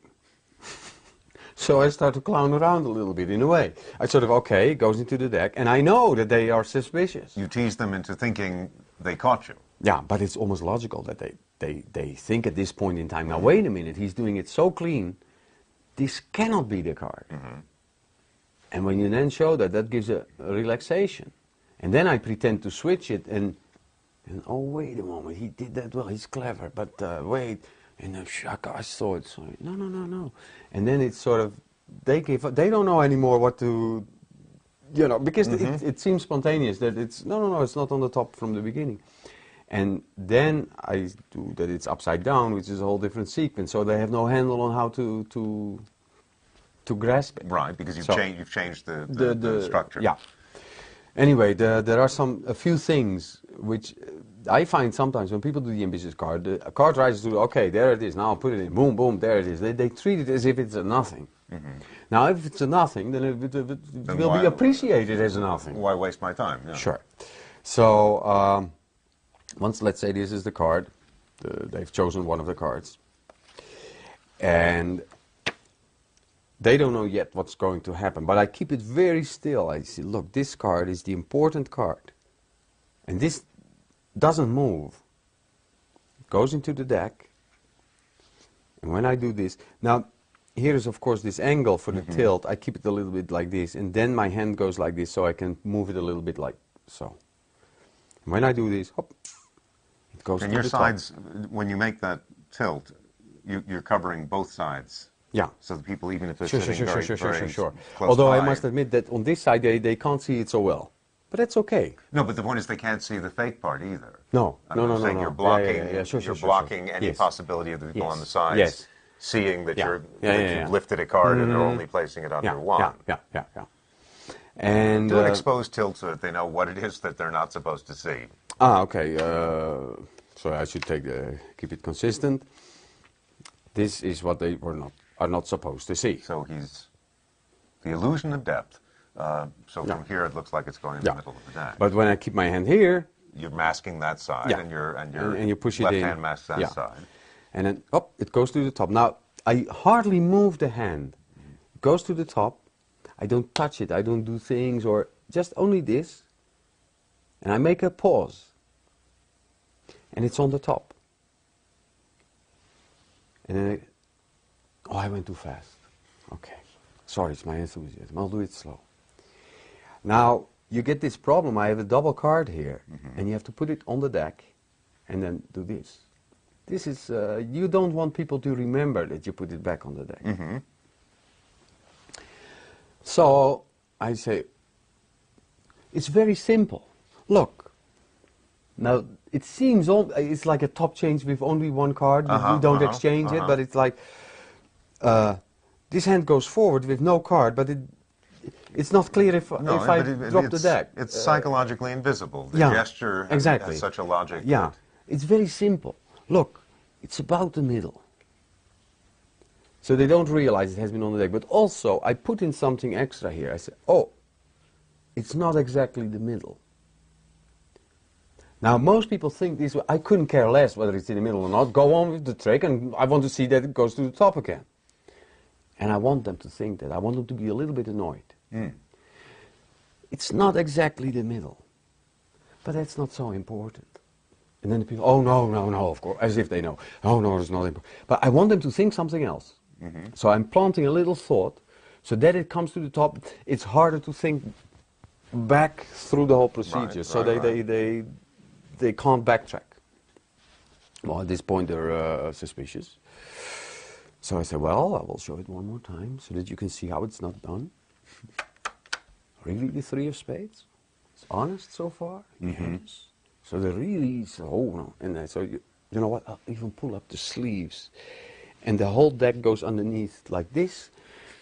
And I put it in. Okay.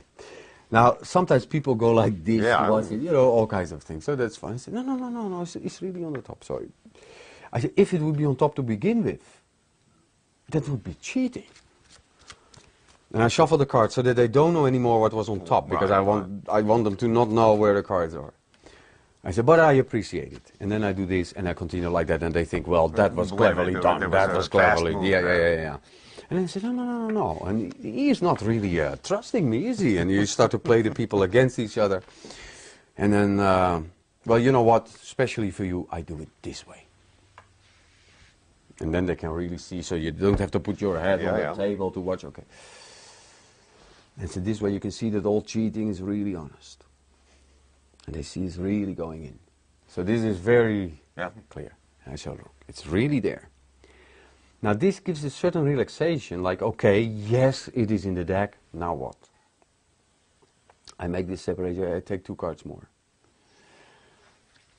And I say, well, it's a big advantage that it's upside down, but there's one small problem. The trick doesn't work. That gives a laugh, and at that moment, as late as possible in the laugh. So you're feeling the audience's reaction. Yes, but because if they laugh, if you would do the move, when they start laughing, when they haven't been carried away with the laugh yet. But if there is a certain moment where I make the pass. That's hard to explain. That's maybe 30 years of working. You'll get there. Anyway, I say no, because it has to show its face to come to the top. So that's a turnover pass you did. Yeah. Oh, sorry. Should I go back to the... Why don't you just do it slowly so that the viewers know what a turnover pass is in this case? It's 2 cards I have on top there. Gonna break above those 2. Yeah. And then when they are laughing, I do this. But in the action of turning over. Yeah. And so, well, it should have to show its face to come to the top. And it's a little shy. Then with the finger under there, I make a break with 1 card, so they can't see that you make this preparation. So, but when you cover the deck, hop, the card rises. But never higher than there. And you freeze. You know, it's important to freeze these moments, otherwise it's gets too mushy. And this is a nice thing of Vernon, where I said, when you turn over the card, and this is a very nice one because you have a double card here, you make a paintbrush change. Yeah. So it's another card now. You show, and it comes to the top like that. And it looks very delicate. Yeah, very open and very clean. And then there is a... No. What? Your move. What about it? Should I put that in? No. Why? Why not? Okay. Anyway. It's a damn good move. Yes. But he's whispering because the next move in the sequence is something I invented. Yeah. I'm proud that it's in your team. Okay. Now, once it's there, this is a very clean way it gets to the top. Yeah. And usually it's quite a shock because it's so fast and there's so little handling. That gives me the opportunity to put it on the second place while I sort of relax and I put it on the second place at the top. Sit back, you actually insert it under the top card. Yeah. So. And then comes this whole sequence of, you know, sometimes I meet people who think I cheat. And that is a funny thing for people. And they say, well, not you, but the others at the other table, you know. Oh, yeah, we know them, and you get all this stuff. And then I do a sequence of a rather creative magician from LA by the name of Max Maven. And I have the 2 cards here. Put this in the middle. Now, this is a double card, so you have to be careful. So I say, look, I keep this double side covered because I don't want them to focus too much and see it's a double card. Some people think I put in another card that is already there. Or that I do it with my fingers. Now it's covered with my arm at the side. I will do it with my fingers and you're not looking. No. I'll do it here on the table. You can see I don't do anything with the fingers. Then I do this. They don't know the difference between 1 card and 2 cards clacking like that, so it doesn't matter. You turn down, this card goes into the deck. You push it in and you lift off this piece, this half. Put the card there, but of course the card is here. I put this on and I show the 2 fingers.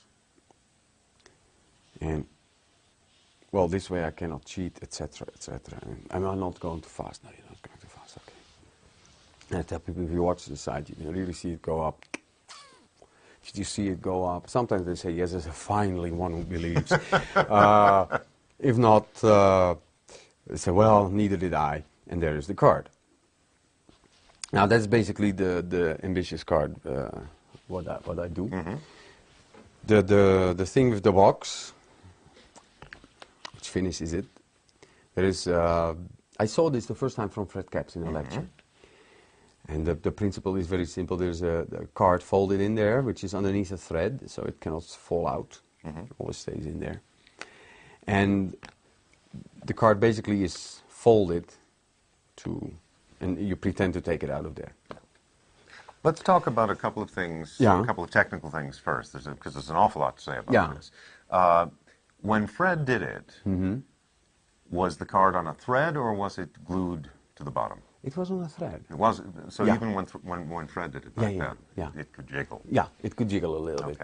That's important because, well, it helps to create the illusion. And no one, as far as I know, has figured out who came up with this, or do you? No, it's a bit unclear. Because Fred told people that it was Bracco's, of German magicians, but Bracco says it wasn't. That it wasn't his idea. So it seems to be a lost trail. Yeah. Anyone? Well, I've also heard that they started with this, this little box where you put in a cube with different, or a dice with the numbers, and you put it on the wrong side. It started with that, I've heard. That Capps was playing with that, maybe Johnny Thompson also to push it in that way, and then to pretend that it was there, things like that. It's Lippincott boxes and other boxes that have loading chambers. But this is such a good piece of psychology here. Yeah, it's the magic takes place after rather than before. The technical. Sure. They think the trick is over, but then you do the move. Yeah. Although it's also it's a trick. Some tricks have what I call, you need to have the golden thought and you know what it is. Some tricks you need only one thought and you see through it. And this is one of those tricks. Sure. And that makes it a little bit harder to do also. You need to do it quite precise, because otherwise people, well, maybe you only pretended to take it out, So it's okay. Many versions have this lid is hinged. Yeah. Some versions have a lid which you can just take off.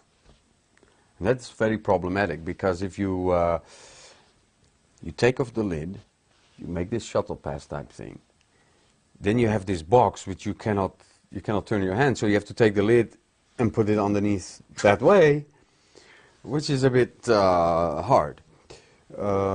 So I'm happy to have a hinge lid, because it closes by itself and there's no handling involved.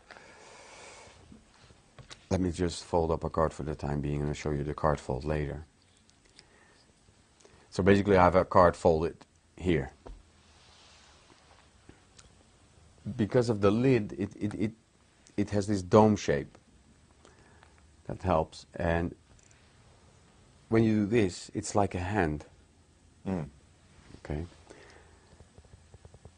I show the card, I turn this hand face up, and it takes it. And it falls out. So that's the handling. So the for illusion, they see the card jiggle. Yes. And then and they then apparently say, see it still jiggling. Yeah. And then you shake it out of the box. Yeah, it falls out. So so it delays it rather than the shuttle pass that it's normally used. And then the thing immediately is that the moment it falls out, I want them to forget this. Out of sight, out of mind, so I palm it. Now, if they see that I have it palmed, I mean, just logically, I have it in my hand, but I don't want them to see the box anymore. You're minimizing its existence. Yes. So, and then there's the card. And one of the things is you have to build up the moment, because you can't just say, okay, well, here's your card. So they anticipate, and they think, no, this is not possible. So you look and you say, well, I first check, and then it's your card. And then when I give it to them, I put it on the table. At the same time, the box goes into the hand, into the pocket. And again, the timing of the action is that simultaneous. boom, boom. So that I've got rid of it and I don't think about it anymore. It is out of existence. It's a very practical method, which resetting. I mean, there's nothing really practical. Of course, the point is also that I place it on the table in the beginning. Yes, at the very. I mean, before the ambitious card routine, this was sitting right here. Yeah. And I'm glad you brought that up because I was going to. Yeah. Okay. It's in view. People see it during the entire routine. Mm-hmm. It's a small box, so it's not in the way of seeing the trick, but it's always in view. Yeah. As opposed to, I mean, there are some performers who do versions of this who would give the box to someone to hold. Yeah. You clearly don't think that's a good idea. No. Because? Because if you are holding this box, it might seem like a better trick. But is it? Because you are holding it and everybody's seeing the trick and then ask you the box. You could be a confederate. Here, everybody has a control over what is going on with the box. I don't have to trust another person. Everyone is visually holding the box. Yeah. So that is better than just one person because here everybody is the safekeeper. Although they don't know and they are not watching all that well and they are distracted by a card trick going on. But anyway, so I think the effect is actually better to have it on the table. It's a stronger effect. Yeah. And again, it's something if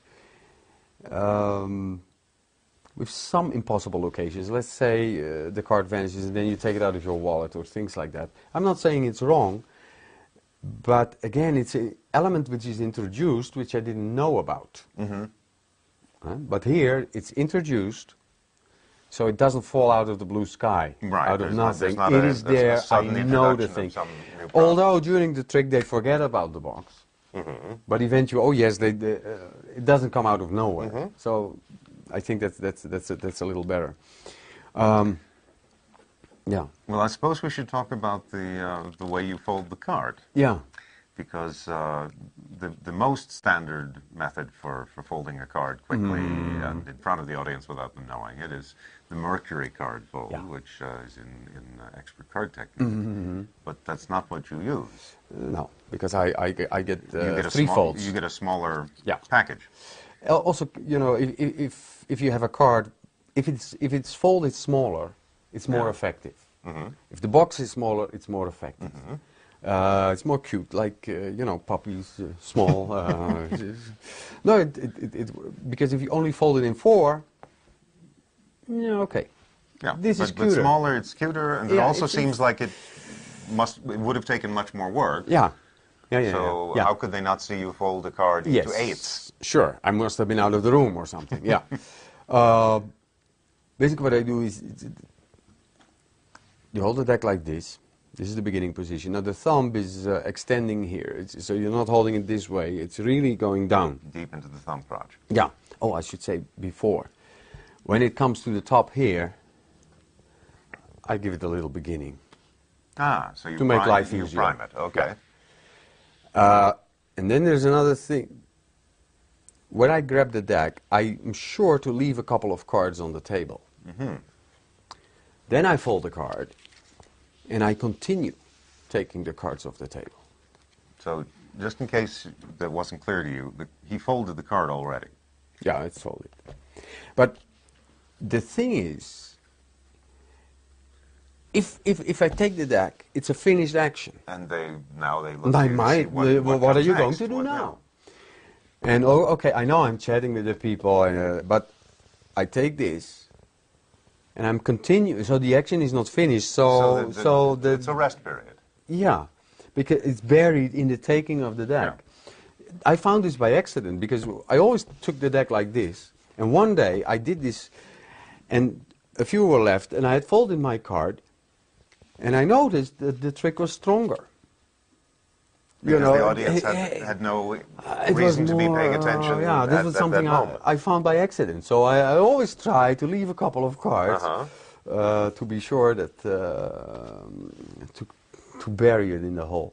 Anyway, it is primed, and I hold it like this. Now you push the two short sides together, because they both make contact with the deck. It's a straight fold. Then you come at the thumb, you hit the thumb, so you continue. So you have two folds in one movement. Now comes something, it's a bit hard to explain, and I don't know really how I do it. But I push up the card. Yeah. Now, some people, they do this and the thumb goes like this. Yeah. But it's a question of getting the feel. I mean, yeah. that you just have to feel. Yeah, the card has to go with the thumb, but not stay with the fingers. Right. And I take it off the thumb with just the first finger. Yes. Now we have to make the third fold, which is the hardest one, because you have 4 layers of cards to fold. And that is, you need a lot of force. And that is, I use 2 hands basically. Yes. To press it around the finger. I mean, you can put and all the your deck muscles is actually in. helping to. Yeah, it's like a block to the push the card around the finger. Then I grasp the deck, straighten the finger, and do this. Push it flat. Yes, and I can do a little bit like this to even press it a little more. Okay, do it in real time. In real time, it's different, but it's like this. That looked real to me. Now, I've seen you talk about this before. Yeah. And there's something I think very important to bring up, which is the way you learn to do this, the way you practice this is that you go out and get... I used to say 50 decks. Yeah. Yeah, you get 50 decks, because, well, when you practice this, you want to use old cards. And you have maybe 10 decks of old cards. It's not enough, so you learn it for 20%, and then you go on to other tricks. So that's why you need to buy at least 50 cards, decks of cards with a back design you don't want to be seen with in public. So that you don't feel so bad about destroying the decks. Yes. And you have all these decks of cards, and only one use, and that's to fold them, and then you will learn. But it's with more tricks like that. You have to make an investment sometimes. I know that Malini, when he wanted to practice his egg and the lemon trick, he would get 10 eggs and 10 lemons and just practice, you know. You just get these materials together and practice. So do you still feel that 50 decks, 500 cards is about the right amount to get comfortable with this slide? No, I've come up now that I think 200 decks is what is needed. Yeah. But so after 2,000 run-throughs, but it goes very quick. You get used to it. Yeah, I think so. And but there is another point also, which sometimes I stop in the middle of the fold. I could be here, and someone is watching. So, and then I look at another way, and I see their head move, and I continue my fold. I can stop any moment. Right. I'm not. You don't have to do it all. I don't have a contract somewhere that I need to do it in one go, so I can stop whenever I want to do. And also after the fold, this is also important. The box is there, and they are reacting. Yeah. So usually it's quite a strong reaction. I fold the card, get the other cards there, and I freeze. I keep it here because sometimes it's still reacting, and then I need to get the attention back quick. Sure. I can't have them react too long. Yeah. Because otherwise they think, well, maybe you had the time to do this. And I keep it here. I say, it's not in the deck. It's never been in the deck. And then I say, I always keep it separate. So I have it underneath here. And then when I take the box, I fold the fingers in and put the deck on the table, and I show them this. And I get this, it falls out of the box. Laid fall. And show them the card is there. But you don't throw it away. No, what you do is you hit a pose. okay. Now, I want you to hit the pose. Okay, and here is the I want card. you to look at the camera. Yes. And give the kind of look that gets people to give you a standing ovation. Go ahead, show them the card. And it works every time.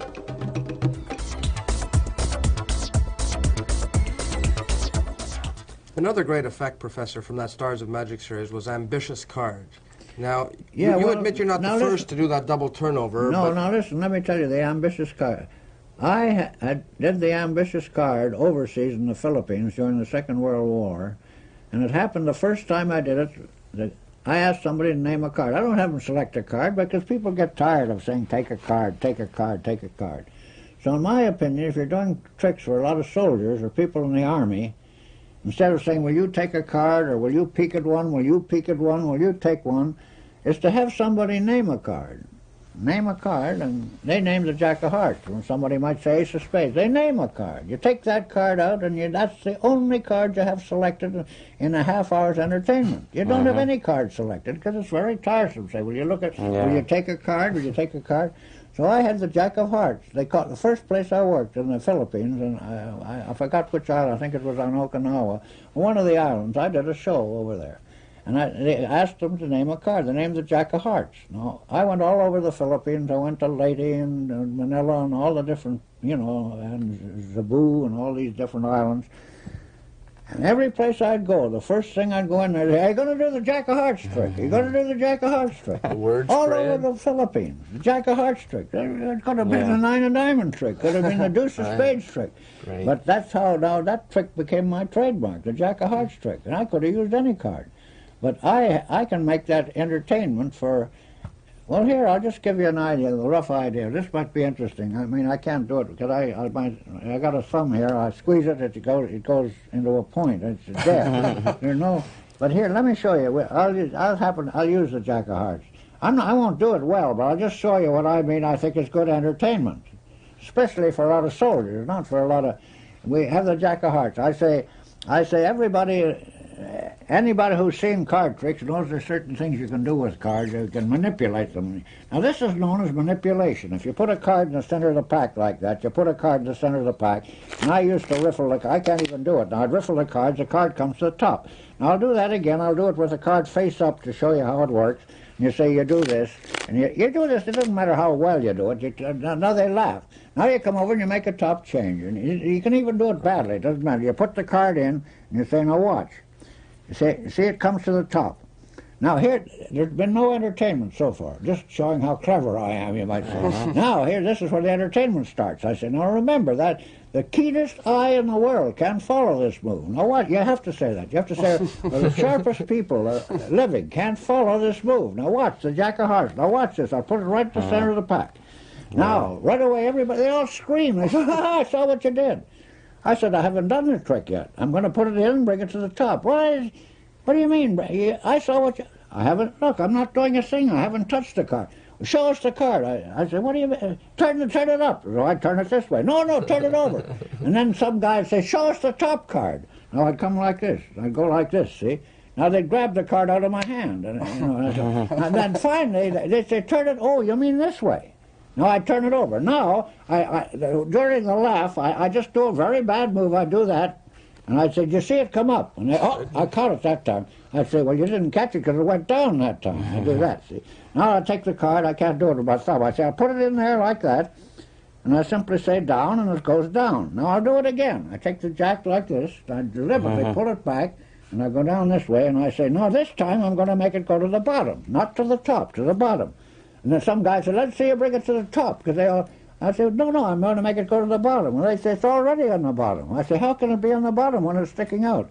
Well, we saw what you did. I said, I haven't done the trick yet. I mean, you can't do this without the, the audience. And then I haven't done it for 20 years, but anyway, I'll show you what I used to do. And I'll say, I can't do it with it. I said, I'm going to make it go to the bottom. I said, it's already on the bottom. And I said, look, there's the card. Now, I'll tell you what I'll do. I'll put it in face up. Now, I'd spread the cards out like this. I'd spread the card face up, and I'd make the pass. And I'd say, now, it's impossible to bring that card up invisibly, because the moment it came up, you'd see it, because it's face up. So I can't do it invisibly. But if I use a card like the four of clubs, that's known as the devil's bedpost, by the way, I would, but that's what they call it. Right. I'd say, I use that four of clubs. Look, it comes right up, and it leaves the four still on the top. See, now I'll do that again. Watch. I put it in there like that. The four is still on the top. All I have to do is cover it, and it comes right back.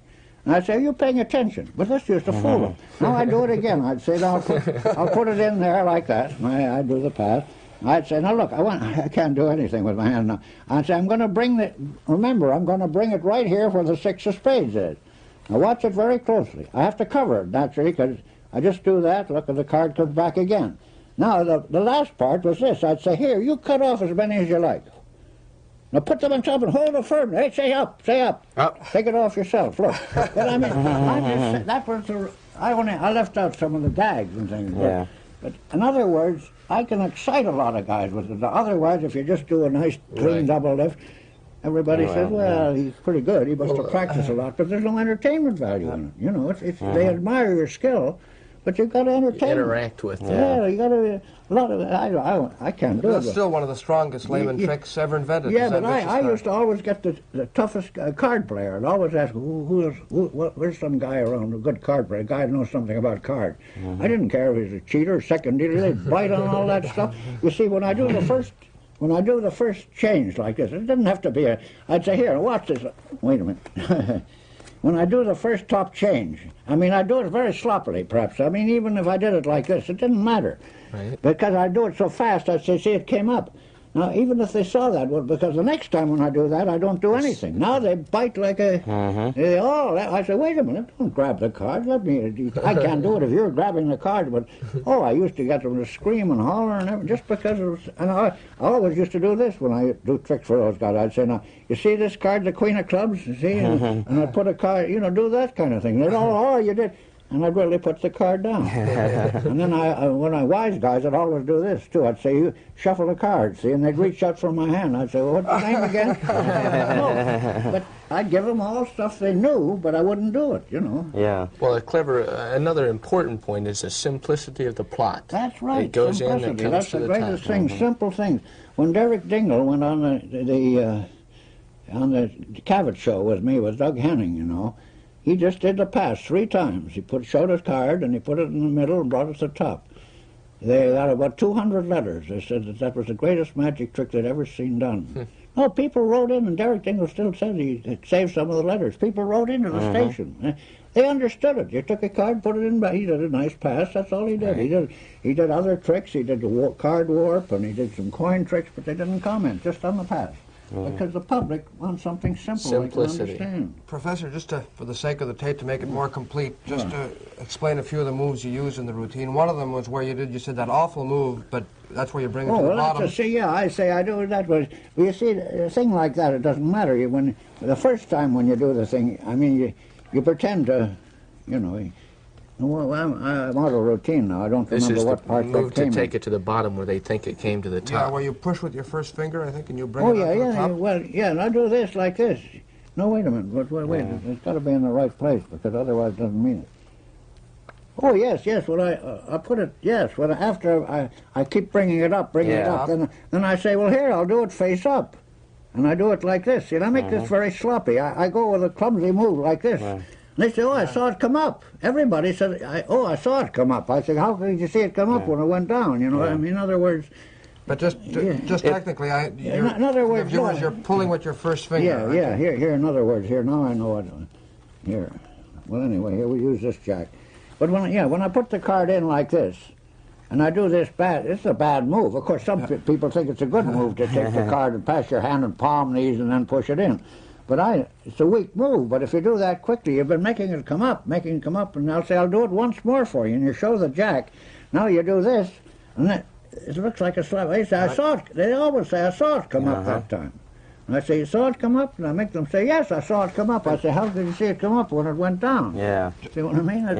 It's amazing. Of the camera, Steve, perhaps, just a side view of that move. As the professor's coming over, what he's doing is with the first finger, just pushing those out of the way. Pushing the bottom half below the ambitious card into the fork of the thumb, and then just putting it on top. Squaring it up. It's a very weak move, although some magicians use it. But as I say... It's amazing the context you're using it in, what a reaction it gets, because that never fails to get a response, even if they aren't responding to the first part of the routine. And even if they don't say anything, it still just gets an amazing response from the people. They hoot when it's down on the bottom again. Yeah, they do. And they don't realize that the same move can bring it to the bottom. It brings it to the top. But you're showing a funny way of reversing what they were thinking. You're showing them a kind of a funny opposite of what they were thinking, and that fools them.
What's the name of your card, friends? Five of clubs. Five of clubs. Watch. Oh, yes, it is. A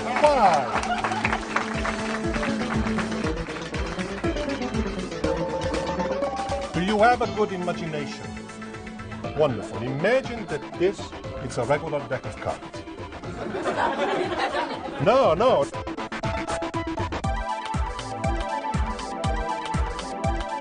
Ends of the rope, middle of the rope, and ring.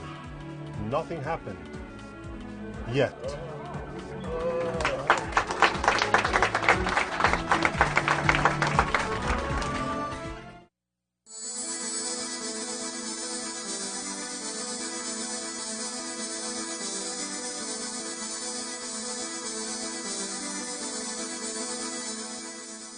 Hi, I'm David Regal, and welcome to Premise, Power, and Participation.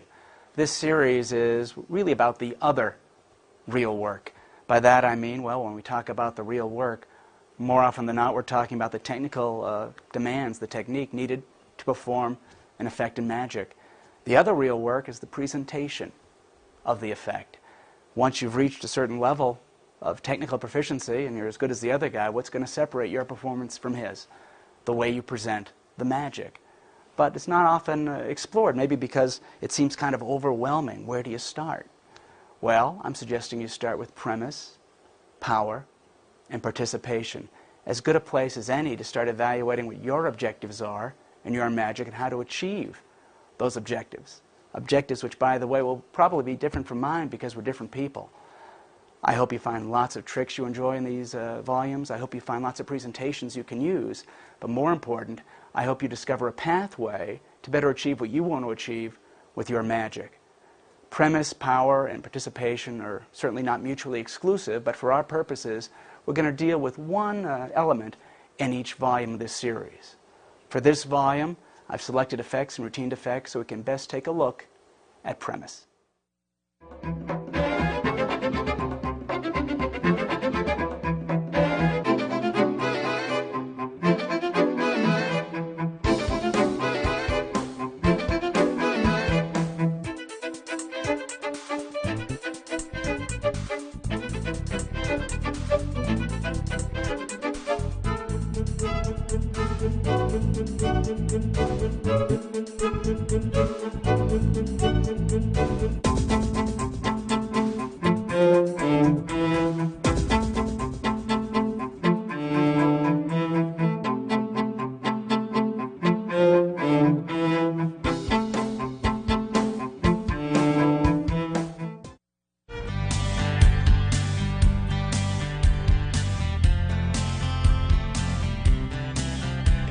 Want to produce one, all you have to do is just give it a little rub like this.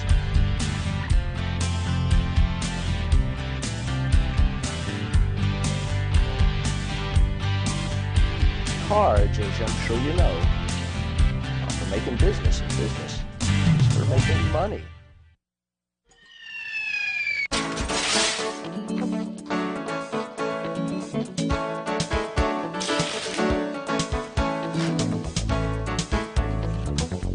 Explain them in one word. One word is control. I'll show you what I mean.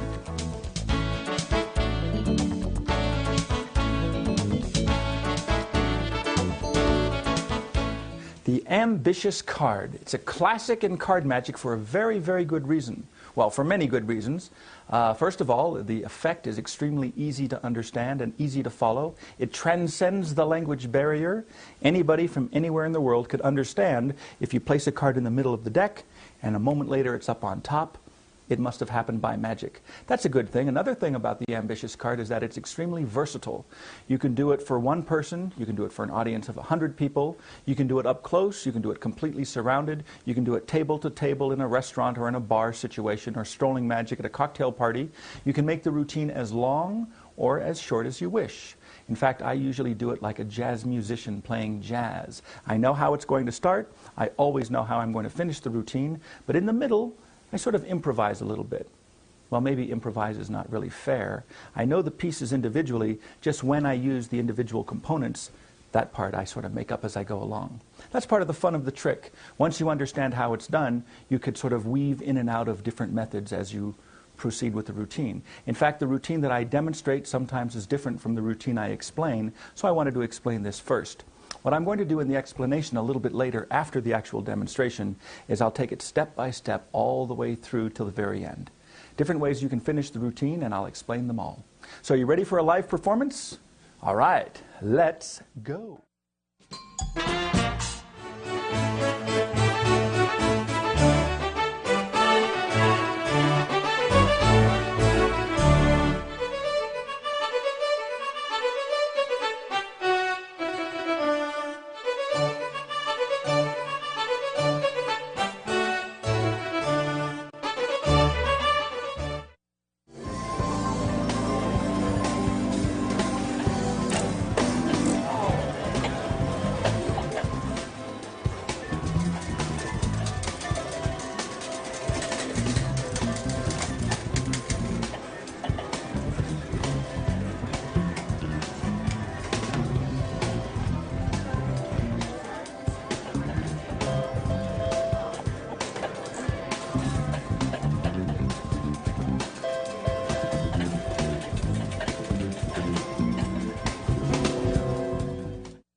Now we get down to the real cheating. Cut the deck.